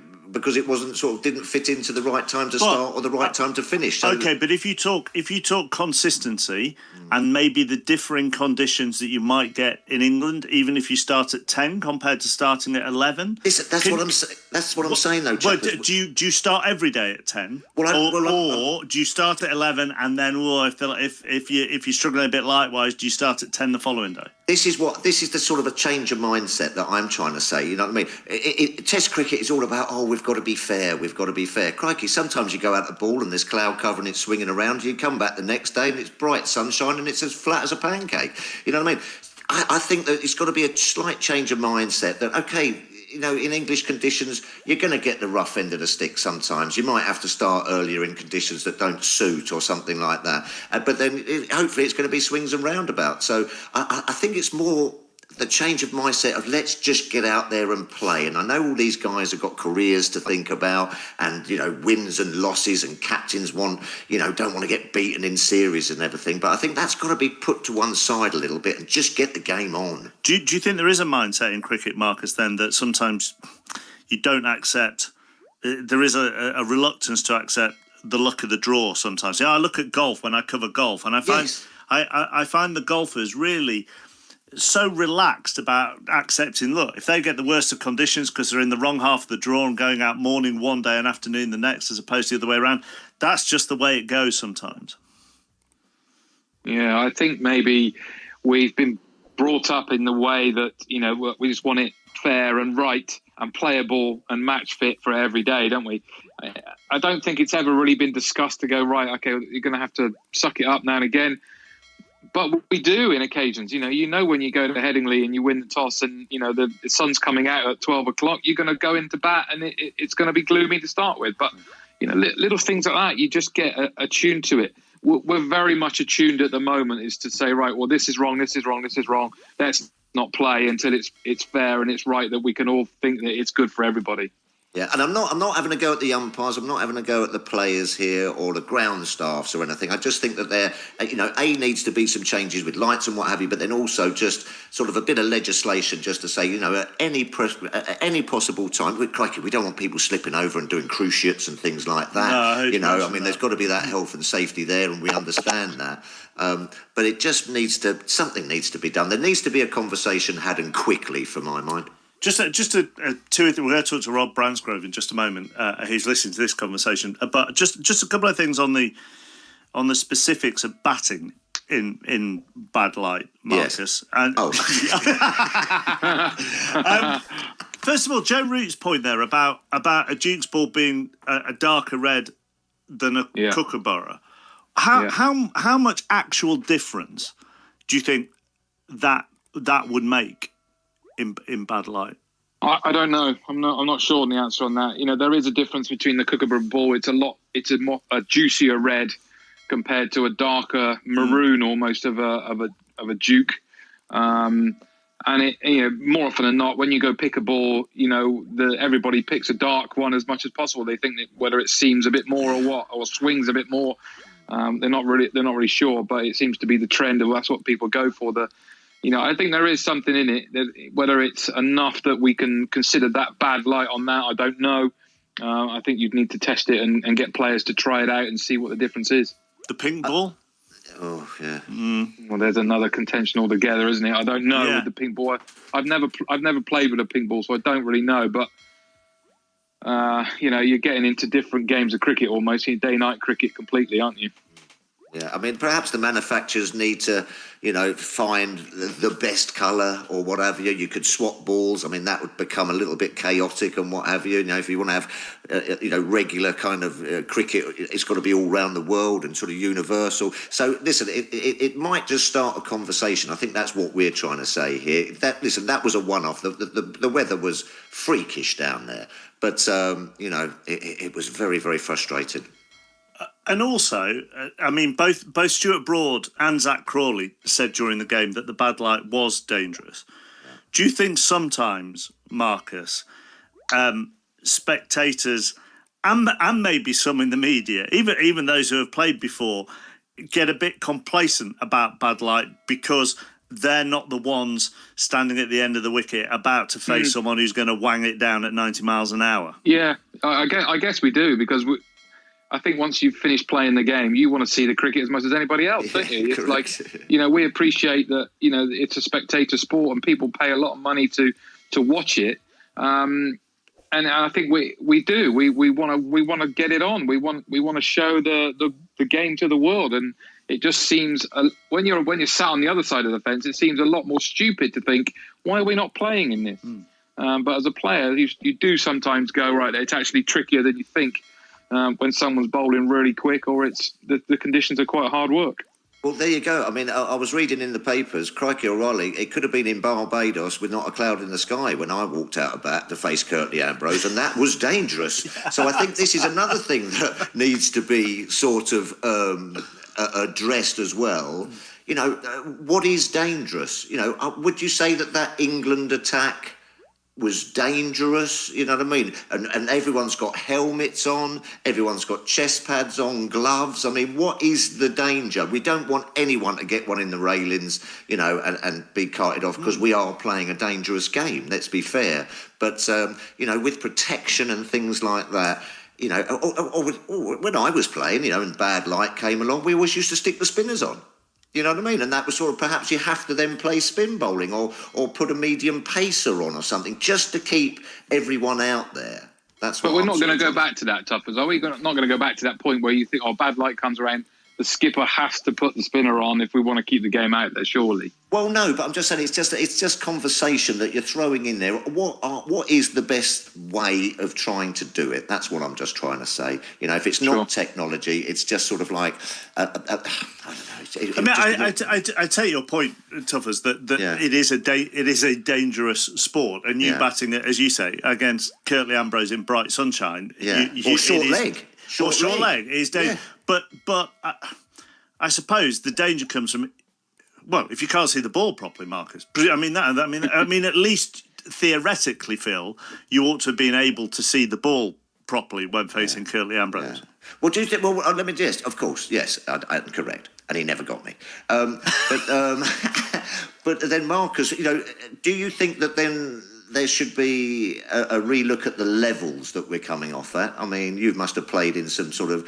Or is it spot on those levels? Is that the right kind of... That's the contentious issue here, isn't it? Because they're obviously taking a reading and they've got a judgment in mind to go, right, when we hit that point, it's going to be too dark. But I think we can see, well, now we're sat on the other side and we have our own opinions about it, that you could potentially carry on for a little bit longer, hoping that it won't drop.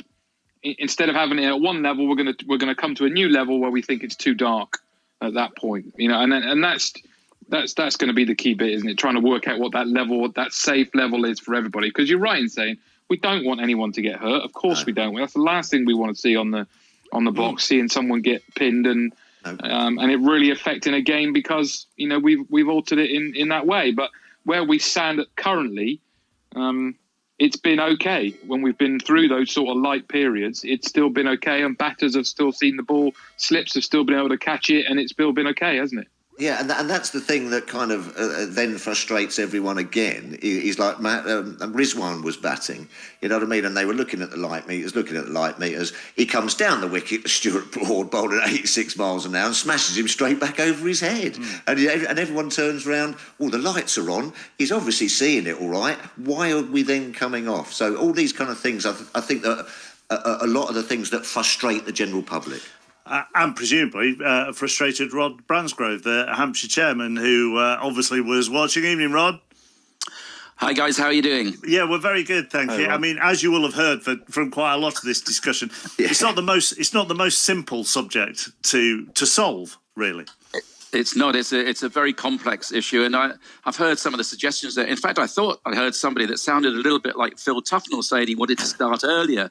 Incongruous with the cat that I know, but But, I get the point. It's incredibly frustrating, and it seems to be unique to this country, really, that we have such issues with light.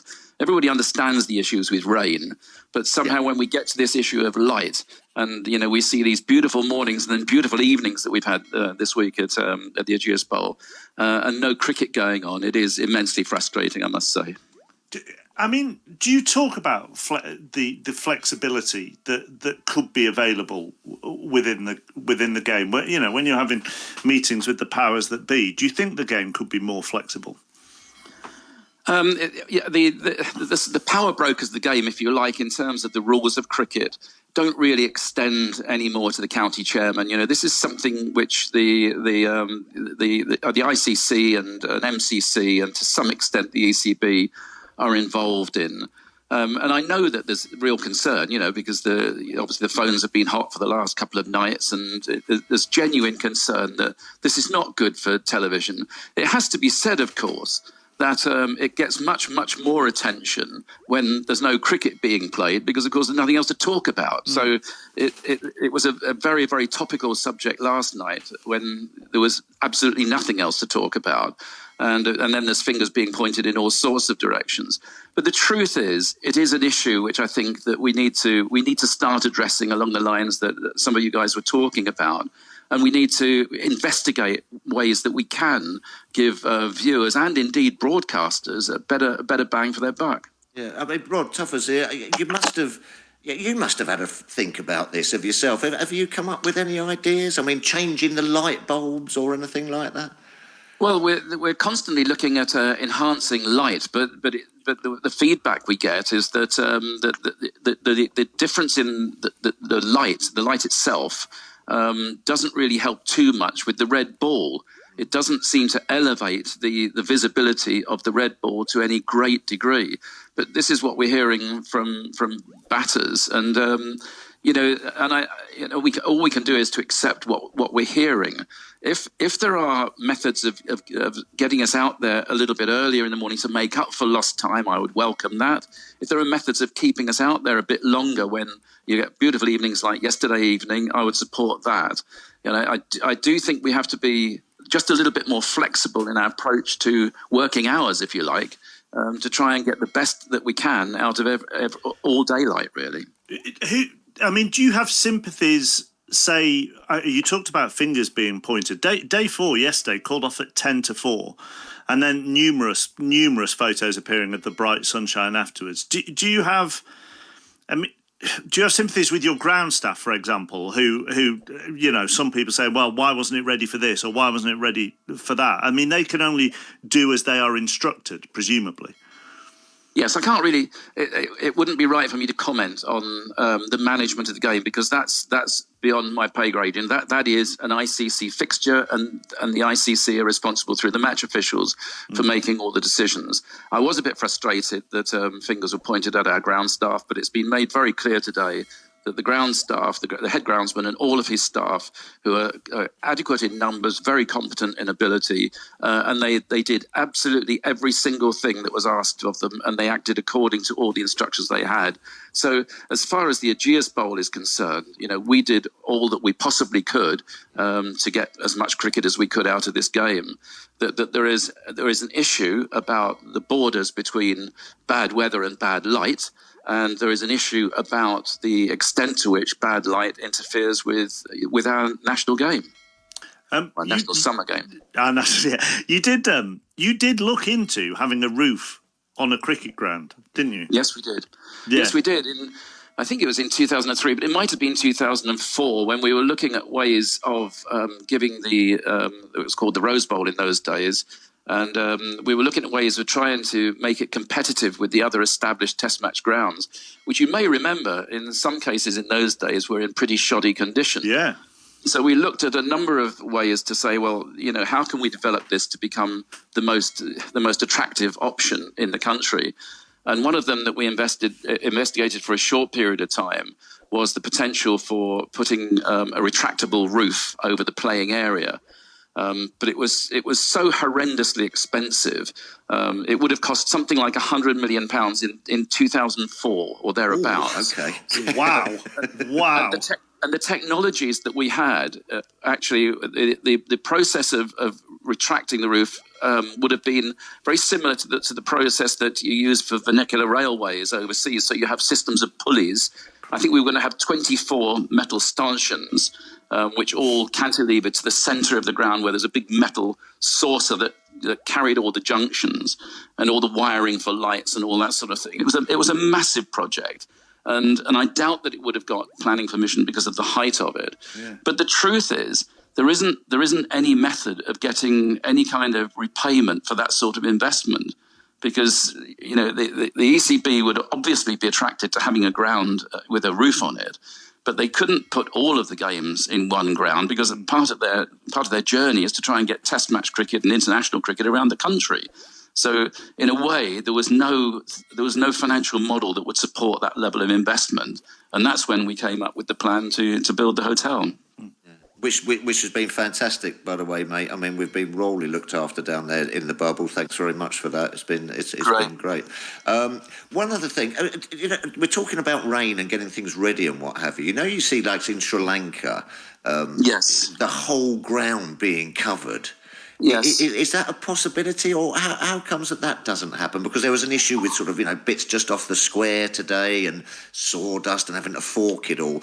In Sri Lanka, any sign of rain, in a quick as a flash, the whole ground seems to be covered. Yes, look, I mean, we invested really heavily in state-of-the-art drainage system for this ground, and we're confident that it drains very quickly and that it's fit for purpose. And the period of time that we normally think that it's going to be dry is 60 to 90 minutes. It depends on the amount of rainfall and over what period and what have you.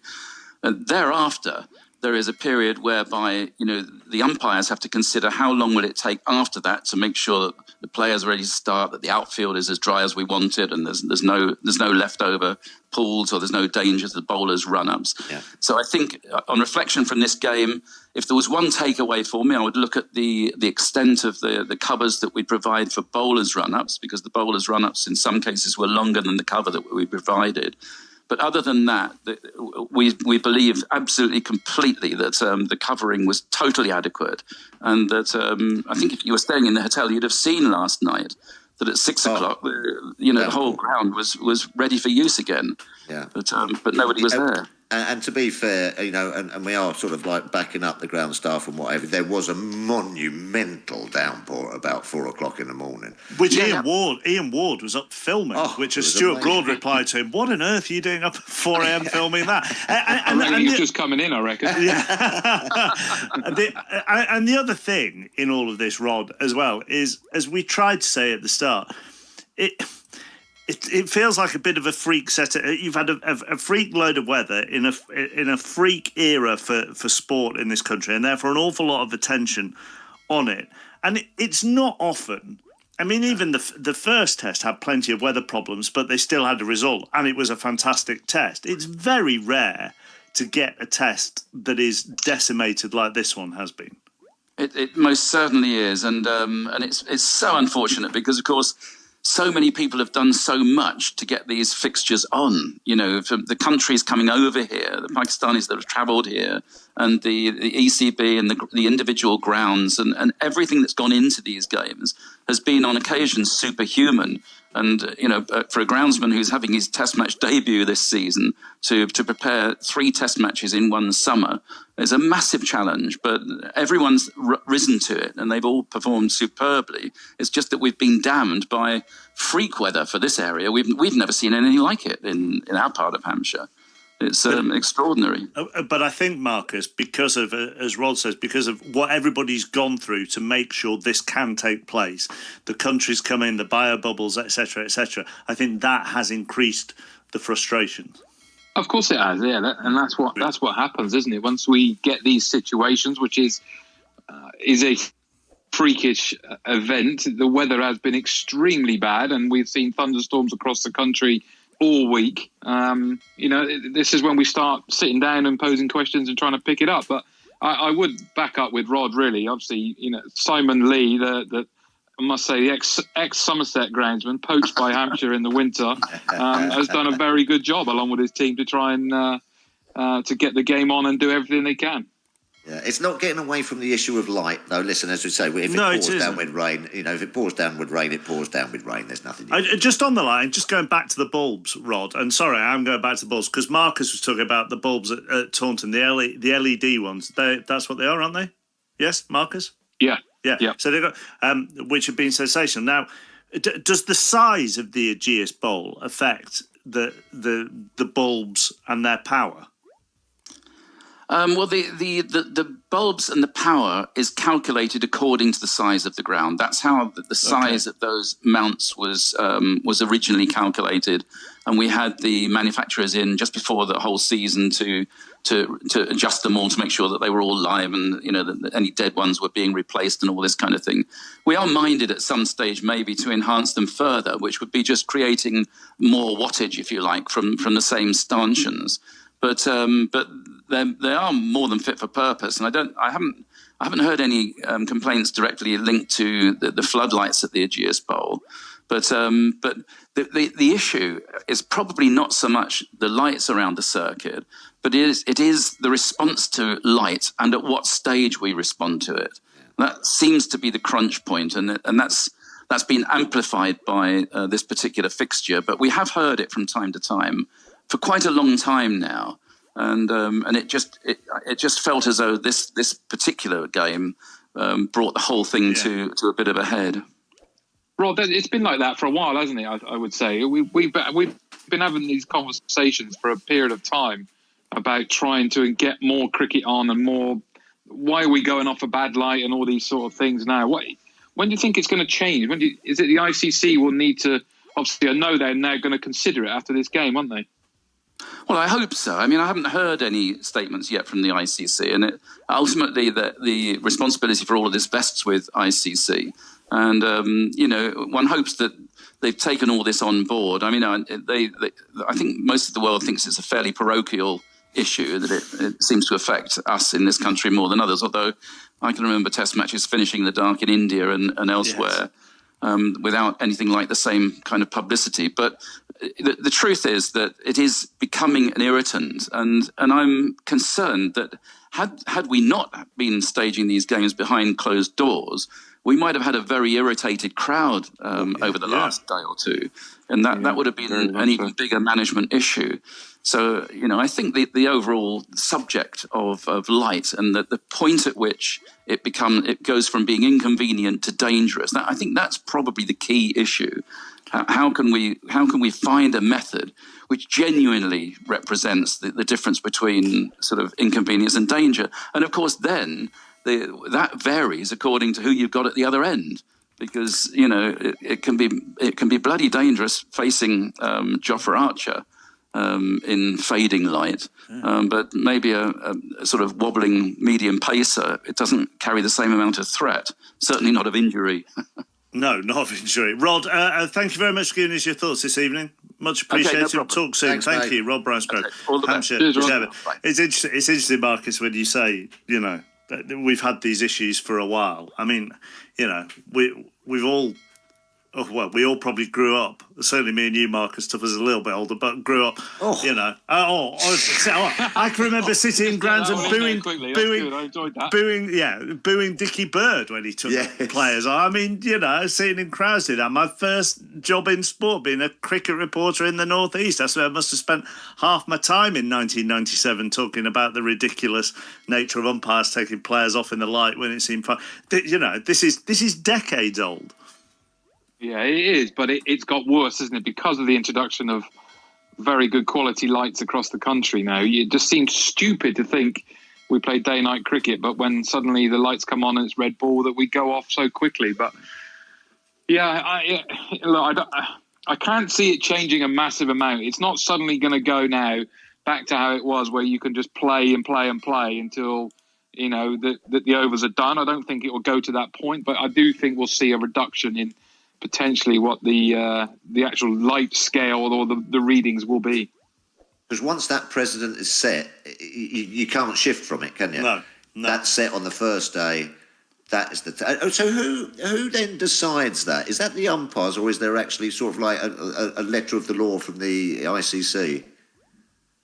I don't know. I don't know if there's a set number that when it drops below that, that's what it is, or whether it's just the umpire's judgment and go, right, I think it's bad now. What's the meter reading? It is 1.1 or whatever it will be. Right, it's time to go off. I think it's that the first time, because then that reading, they then have to abide by that reading for the rest of that test match for the consistency. So it's the umpires who then set the precedent. Well, that's what. Yeah. Well, so then perhaps the umpires need to. I mean, the umpires were fantastic down there. They were trying everything they could. You know what I mean? But they obviously thought the light was bad. But then when the rain was threatening to come and everything, they then sort of, they then thought to themselves, right, listen, there's this massive black cloud coming up over the back. Let's get off here, because we've sort of thought to ourselves that this is going to be absolutely tipping down in about 2 or 3 minutes. Got off, and then, then that absolute biblical downpour hit. And they'd managed to get the covering on. So perhaps then they could sort of think, well, hold on a minute. As you say, it's 12 o'clock. The light's dipping up and down. We might just sort of give it a little bit of time like that. That's just a thought as well.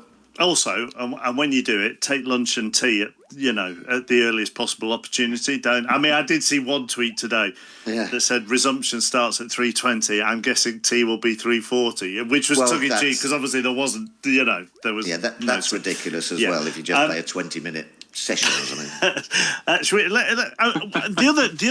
The other big frustration in all of this, I think, where lots of the frustration comes from, is because the first test had been so good, Marcus, and actually because Pakistan had rallied a bit as well in this test against the England attack, and because it had looked so juicy when England were reduced to 7-1, that it just felt like, everything is set up for another cracker. That's where a lot of the frustration comes from too.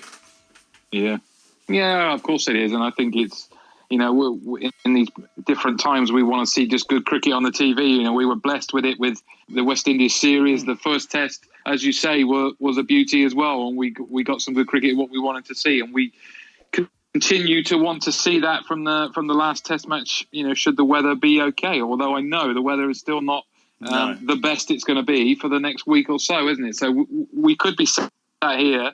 Or you could be sat here next week's show talking about a very same problem, because the weather is still not great. The cricket has been good though, Tuffers. It's been brilliant. And you're spot on there. That sets up to be a great test match. It might not have gone 5 days, but I fancied Pakistan just to have their noses in front, as it showed today. With England about 100 and something for 4. That first innings total, they batted beautifully. I was thinking that Jimmy and these boys, listen, they bowled very well as well, but I was thinking for a 150 bowl out. But they really did show a lot of fight, a lot of spirit.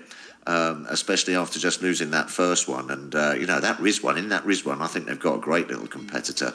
All right, he shelled one behind the sticks today off the spinner, but it's set up beautifully for next week, actually, because I think the pitch will be very, very similar. It will do everything. And I think that the pitch is actually, we're talking about groundsmen, I think the groundsmen need to be congratulated, because that was a belting pitch at Old Trafford. It swung, it seemed, you could get your runs if you got stuck in and had a bit of luck along the way, and I think that this one will be will be of the same standard. You see the announcement, play to resume at 3:20, Marcus, on day 5 of a test match with England 7-1 in their first innings, and the natural reaction for most people is, what's the point? Why don't they just call it off? If you're Zach Crawley and you've made a half century today, and you're sitting in your hotel room now, how do you feel about that half century? I'm sure he would feel a lot happier knowing that he's got another half century under his belt. Of course he would. Would he have felt the same going out there and nicking the first ball? But no, of course not, because that's the situation of the game. We appreciate the ups and the downs of it. I think, again, this is going back for a long period of time. We've had it in county cricket forever. When you know that you've got a dead game, when do you call the game off and stop playing because there's absolutely nothing on the game? You play so much cricket anyway. What's the point in playing an extra 30, 40 overs at this point? Let's just shake hands and go home, at that point. So, but people want to watch. People have come to see, pay the money, and they want to see the game, don't they? So, I bet he felt better than Farwood Alam after an 11-year wait, getting a 4-ball naught. Yeah. I did feel for him as well. Most peculiar stance, which was really interesting as well. It's a belter, wasn't it? Yeah, I know.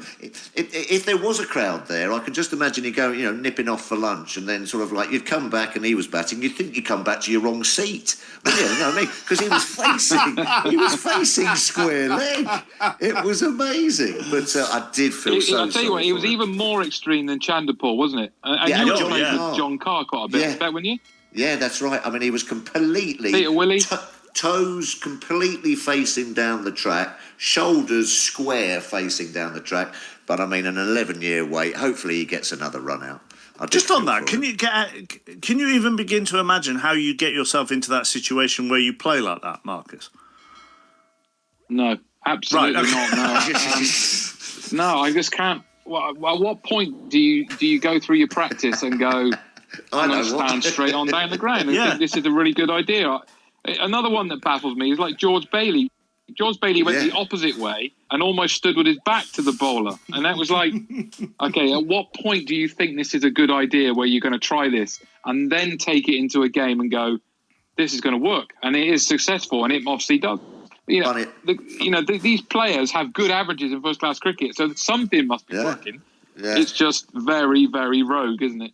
Yeah, but just funny old boys, chappers, these batters. If they go through a little run of bad stuff, they start doing all sorts of funny things. But just to go back to Zach Crawley, who has had a good start to international cricket, but has obviously been left out because of how England needed to balance their side as well. You just wonder, when you need luck in international sport, everybody needs a bit of luck to succeed in whatever it may be. Just how important coming back into the side and that session, and it might just change, cement his place. Exactly. I mean, because he was after a ton there, He was after 100, I reckon.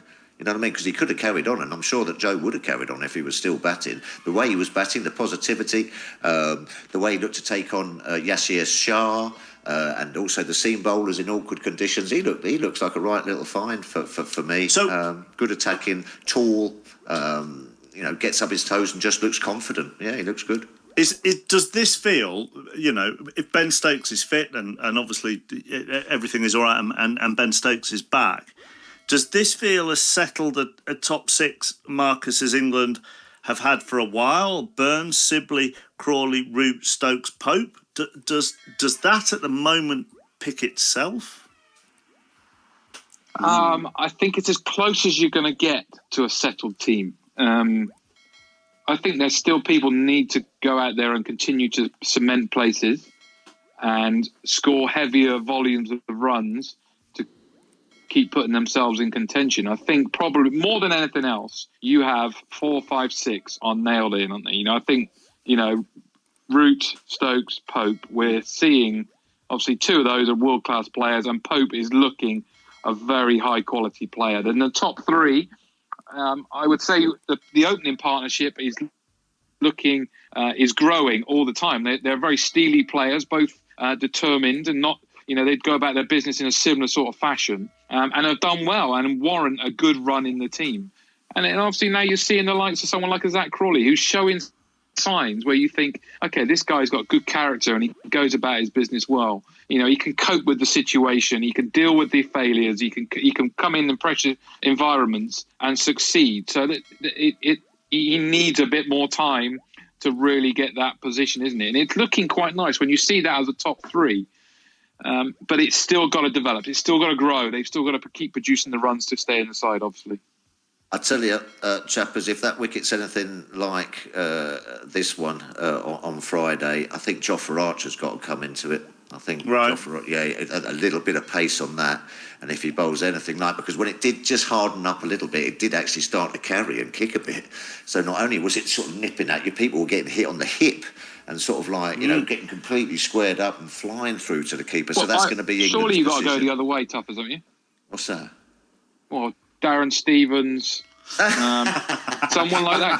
Get Steve Owen on that pitch. He would have been horrible. Horrible to face. I saw he got his 800th wicket or something, didn't he, on Twitter? He's made for those pitches. He would terrorise the Pakistani batting time. Well, that's interesting. In a normal summer, Marcus, but he hasn't been in the bio bubble. So, unfortunately, that's the one thing that rules it out. That's where they've messed up, isn't it? Yeah. See, that is interesting for me, though, you see, because I know they went for Sam because, you know, a bit more in the batting and they're 1-0 up and everything. And you do think that someone just putting it on that length like a Mohammed Abbas, but then is he trickier, like Varney was saying? He gives him sleepless nights, he would have done, you know what I mean? But then surely Jofra Archer bowling at 90 miles an hour, surely that is trickier, isn't it, Marcus? Oh, I'm not so sure. You know, I would, in my time, I would always rather have gone to face somebody who's got a bit more pace on the ball because you have less time to react, so you don't end up just sort of following it around and it's going and it's nipping about. I was exactly the same as Varney. I faced Darren Stevens and he's terrorised me for years, mate. Every time. Him, Dimi Mascarenhas, Tim Murtaugh, all these people just knock it on top of off stump. It's horrible. It's filthy, but it's horrible to face. I hate it. But they do such a great job. Yeah, and it is great to see, actually, because I can remember playing in the era when, you know, if you didn't bowl at 90 miles an hour, you didn't really even get looked at much, you know what I mean? Yeah. We had that sort of Angus Fraser thing and then Duncan Fletcher. Yeah. It had all looking at speeds. It was all about speeds. If you're going to go to Australia, I know it's different conditions and what have you, but, you know, to be a test class player, you've got to be in the high 80s and 90s. And it was refreshing to see Mohammed Abbas just coming in and just the skill and the accuracy of it. And I'm sure he knows what he's doing. With that wobble seam, I'm sure he's actually not just trying to hit that wobble seam. I'm sure he's darting one back and he can do it at will. Because it was absolutely beautiful to see. It really was. That insight, Marcus, is fascinating to say, you know, if you've got that pace on the ball and you haven't got time to think about it, then that, in some ways, you know, to us, you know, mere mortals who wouldn't be able to see one at 75 miles an hour, let alone one at 90 miles an hour. But that if you know, coming down at 75 or 77, you have that split second to think. Yeah, you do. It's the problem is when you know these guys do, you know, they're lower pace clearly, but all modes of dismissal are in play every ball. So you could nick off, you could get bowled, or you could get LBW. Every ball that they bowl, they're always in that sort of zone because it doesn't necessarily bounce over the top, because they're slightly slower, so it doesn't have the sort of zip on it. Someone, Mohammed Abbas is absolutely perfect for that wicket as it was in this game. Someone like Vernon Philander, he would have been horrible on that pitch because he's very similar, where the seam is just wobbling down, one nips in, one nips away, and it's either hitting you on the shin or the top of the stumps, and it's absolutely horrible to face. Do you keep Sam Curran instead of bringing back Jofra Archer then, Marcus? I wouldn't change the bowling attack. I think that's the perfect bowling attack for that pitch, personally. Yeah, okay. Well, that's interesting. And what those fellas do with the boys were saying is just every ball examines your technique, isn't it, Marcus? Every ball, your footwork's got to be perfect. You know, sometimes at 90 miles an hour, it's sort of like, oh, blimey, crikey, and it flashes off to the boundary and you just sort of react to it. Yeah. It was lovely to see, and you're right. It was disappointing because that Pakistan bowling lineup, I reckon, could have caused England some troubles and that, and we were so frustrated not to see how it was all going to play out. You know. Inter Milan have beaten Shakhtar Donetsk 5-0 in the Europa League semi-final this evening. So the Europa League final will be Inter Milan against Sevilla. Romelu Lukaku got 2 of Inter Milan's goals. He's scoring some goals, isn't he, over there? He is, isn't he?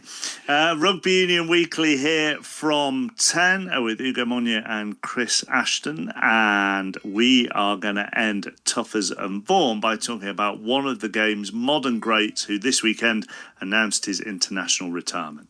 India need 4. Koseka bowls, he smashed it high down the ground for 6.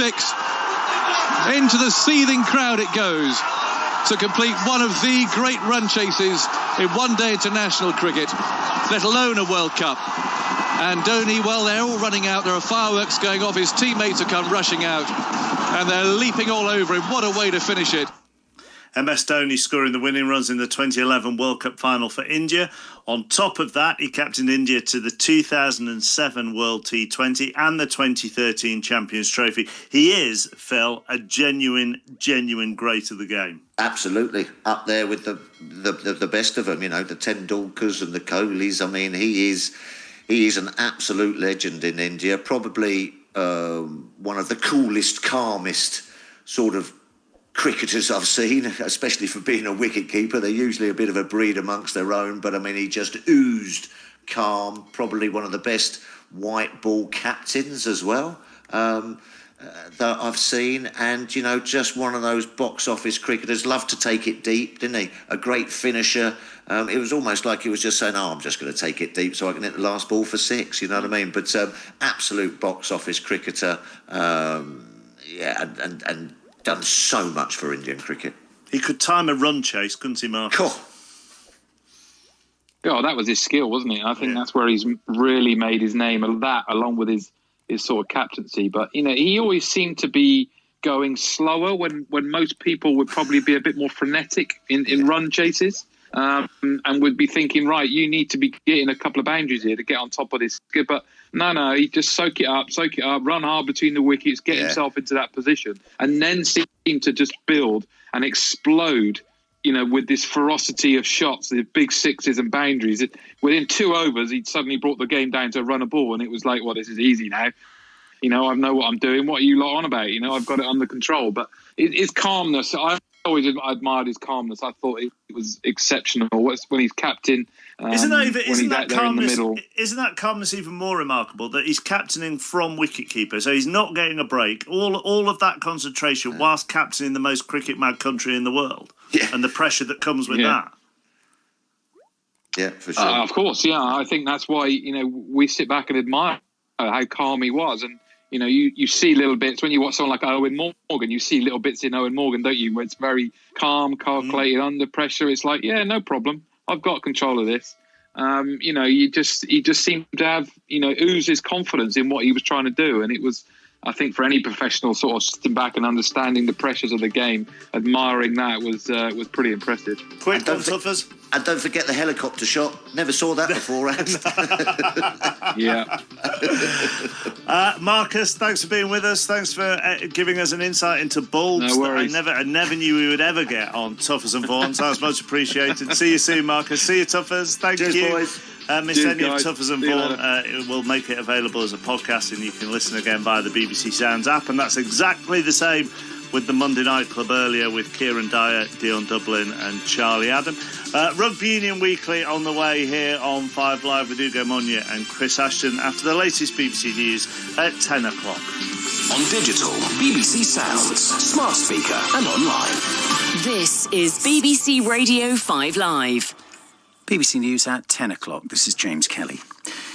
Opposition parties have called on the Education Secretary Gavin Williamson to resign in the wake of the government's U-turn on exam grades in England, which will now be based on teachers' assessments. GCSE grades on Thursday will be awarded in the same way. Mr. Williamson apologised for the distress caused to pupils. The move means thousands of students could now get into their first-choice university. The president of the Association of School and College Leaders, Rachel Warwick, says the government needs to have more faith in schools and teachers. I think it's very easy to point fingers of blame in these situations. I know from our perspective at ASCL, we represent 20,000 school leaders across the country. We feel the real issue is one of trust. We would like a government which trusted schools and school leaders as much as I think students and their families trust school leaders. Opposition protesters have been on the streets in Belarus again tonight after the beleaguered President Alexander Lukashenko held out the prospect of a gradual transition. The demonstrations were peaceful, coming after a day of strikes and walkouts. Here's Mike Sanders. It could have been a carnival, the proliferation of balloons and red and white opposition banners in Minsk, but there was steely determination too. One placard showed President Alexander Lukashenko's trademark moustache, dripping protesters' blood and behind bars. Doctors, subway workers and television station employees joined strikes. Workers at a military truck plant heckled Mr. Lukashenko when he spoke of change eventually, but now only over his dead body, he said. He left visibly angered. A woman's appeared in court charged with murdering her 10-year-old son in West London.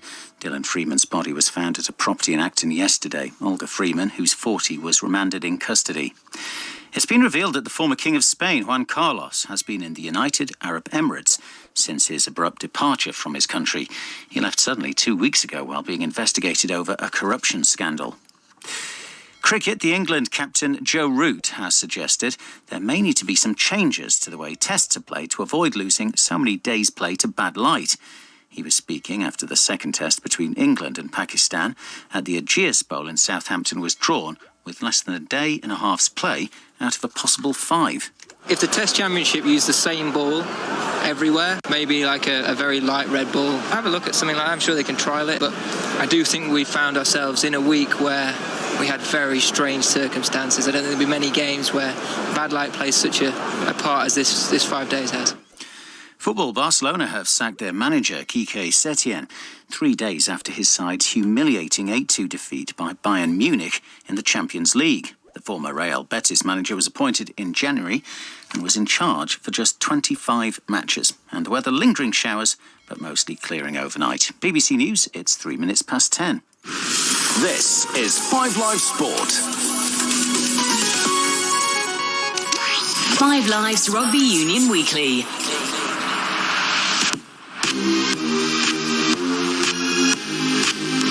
Right, hello fellas. Good to be back. Finally got some rugby under my belt and for us to talk about. Been a while, hasn't it? Too long. How's the body, in one word? In one word, I can't describe. It's not sore because I had absolutely nothing to do. How many contacts did you take? We don't need to discuss about that, mate. We'll leave that for the stat men. I don't need to be involved in that. Right, that's Chris Ashton, that's Hugo Monya, I'm Chris Jones. And with rugby back, this is the Rugby Union Weekly. Rugby Union Weekly. From BBC Sport and BBC Radio 5 Live. So, gents, yes, finally we had rugby back at the weekend. What would you give it out of 10? What mark would you give it? I guess that's quite topical considering A levels and everything else. Are we going to bump this one up or pull this one down? Where are you grading it? A 7 that gets adjusted down to a 4. No, I'll give it a 7. I'll give it a 7. And given that all that was going on with rustiness, I mean, no pre-season matches. We'll talk about all of the sort of variable factors. I think it was a pretty solid start. All things told, wasn't vintage, but it's up and running. 7 for me. I'd say a 5, and I'd say that was generous. On the subject of results, if I'd have been involved in this right now, I'd have ended up with absolutely nothing. It would have been a disaster. Too low to even get a mark. Speaking of that, Jonesy, you'd have done mock exams. I mean, Ash, you'd have done mock exams. What were your predicted mock exams? Do you know what? Like, I did this thing called the International Baccalaureate. So I didn't do A levels. Wow. That's not in Wigan, mate. You don't get that not available in Wigan. Yeah, you get it in Wimbledon, but not Wigan. So it's a bit of a funny one. But we ended up doing it as a group, well, probably a bit worse than we expected just because it was quite a new system. A few more schools do it. What did you get? There's 6 subjects and then you get different points for different things. It's too complicated. Not too complicated, but it's too boring. You get Ashy? I got double better than what I should have been predicted just because I didn't really turn up much. And when you're playing for Wigan at the age of like 6, when you're playing for Wigan at the age of 16, yeah. I had other things on my mind. Yeah, my I can imagine. Was 21% attendance, something like that. At school or Wigan? At school. At school. Okay, so a 5 from Ashy. Yeah, what are you giving it? I'm not being generous. I'm going to be empathetic. 7. I think you've laid out all the reasons. I mean, the rugby wasn't great at times, but how good was it just to have it back? Just to be able to sit down, watch it, work on it, for you to play on it. I mean, that's where I'm at. It reminded me a bit. Well, I went to the pub yesterday, right? And it's all a bit different. the game, the Northampton Wasps game was on, I thought, we'll just go and stand at the bar, watch the last 20 minutes. No, you can't stand at the bar. You've got to have a table, wait 10 minutes. Is there a table? Get it disinfected. All this stuff's going on. And then when you sit there and you're having a pint at the table in the end, you go, this is really nice to be in the pub. So you can either look at it two ways. You can go, it's the pub, but you can't stand at the bar. The atmosphere's rubbish. It's half full. Or you go, at least it's the pub. And that's kind of where I've got to with rugby. You could say there's no fans in the stadium. The intensity's not like it could be. There isn't that kind of atmosphere around the grounds. There isn't the kind of parochialism you get from the supporters. But still, it's rugby. It's still a narrative. We can still talk about who played well, who played badly. And we're not just trying to fill our airtime talking about rugby politics and pay cuts and all those different things. I'm sort of looking at it optimistically and going, at least there's rugby, even though it's not as we know it. Well, your weekend finished in a pub or a bar. Ashley's started in a bar because that's where you guys got changed pre-match. Everything's changed. I mean, tell us, what was it like for you Friday night running out? How did it feel in game? I mean, I was making my debut too, so it was already all new. Yes, you can bring up I've been there since March, Oogs. I know, you can see that smile on your face. So it was already a bit strange, me being at a new team, new ground, new setup, but then to throw the COVID stuff in on top, it was like... Thankfully, we did like a rehearsal the week before, so we all had a good idea of what we were going to be going into, but I think Joe Marler actually prefers the bar. I think he just wants to be away from people a little bit more and just sit on his own. We had a lot of space. Everyone's like got two chairs divided up. We're a lot further apart than what we would be normally. Everyone's together in one room, physios and everything like that. So, yeah, I didn't actually mind it. It was good. The thing that got me was the fans. It's terrible. It's terrible. Did it feel completely different? Yeah, especially for a player like myself. When you're on the wing, you're close to it, and you can go in and out of it, and you can take a bit more of the atmosphere in because you're on the edge a little bit more. To have nothing, it's just like, it was boring. There's no atmosphere. It was, although we did a good job of making our own atmosphere. I did think it was difficult just to stay in it and enjoy it like I normally do. Mind you, you've told many a story on this pod whereby you're so close to the fans it hasn't worked in your favour. You've had pints thrown at you and pies and all sorts. So you probably wouldn't expect that to Stoop considering you play for Harlequins, but it's probably nice just to know that's most definitely not going to happen. You say that, but I'd take that. You take a pie in the face? Minutes. Oh, I'd take it for 80 minutes straight if it mean we had fans in the place. Do you know what was weird for me? I mean, I was actually commentating from the stands.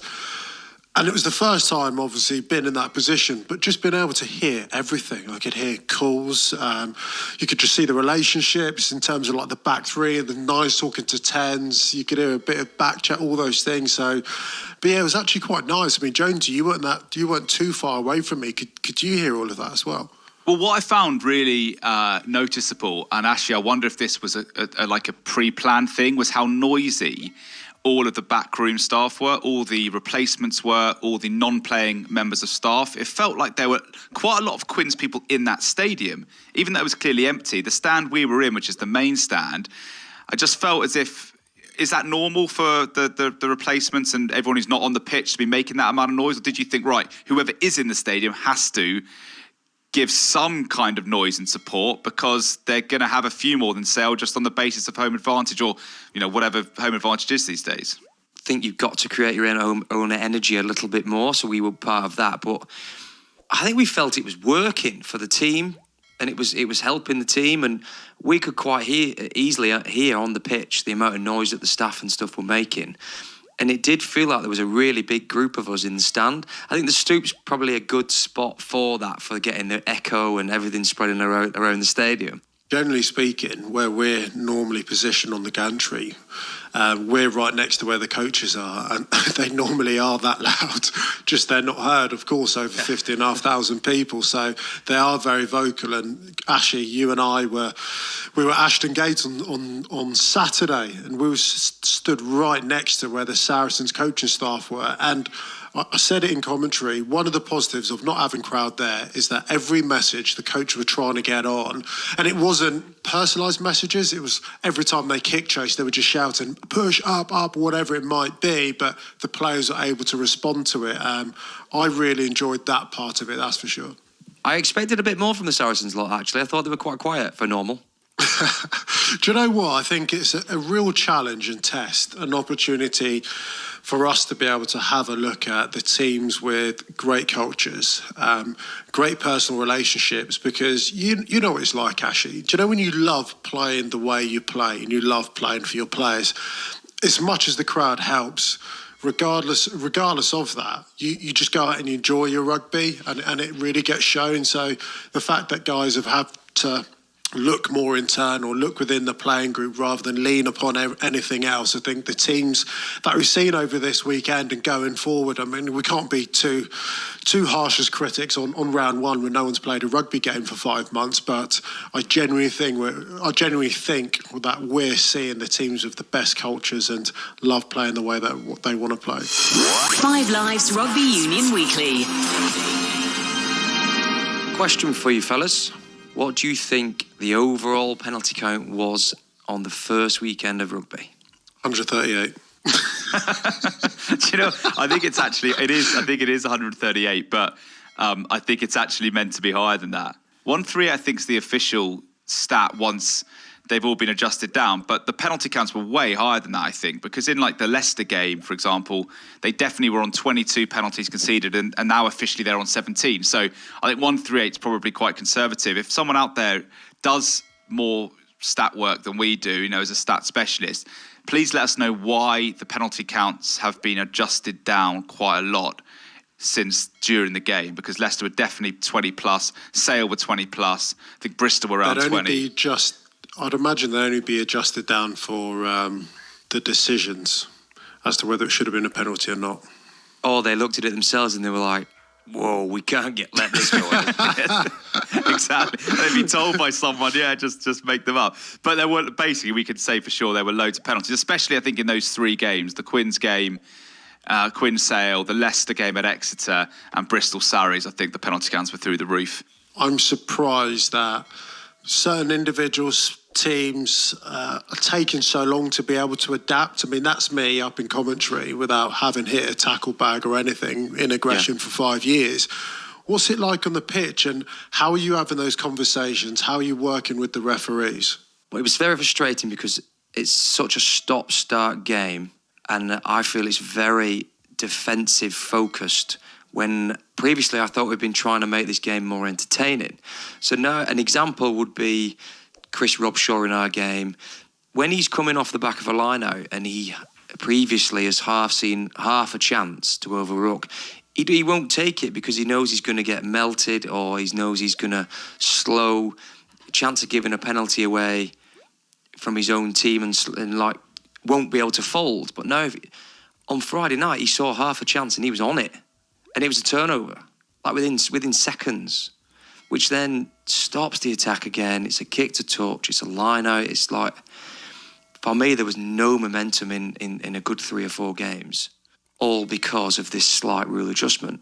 I think it's a fine line, and I completely agree with you that sometimes, some of those holding on penalties on Friday night, like Chris basically put his fingernail on the ball and then the ref was given a pen. But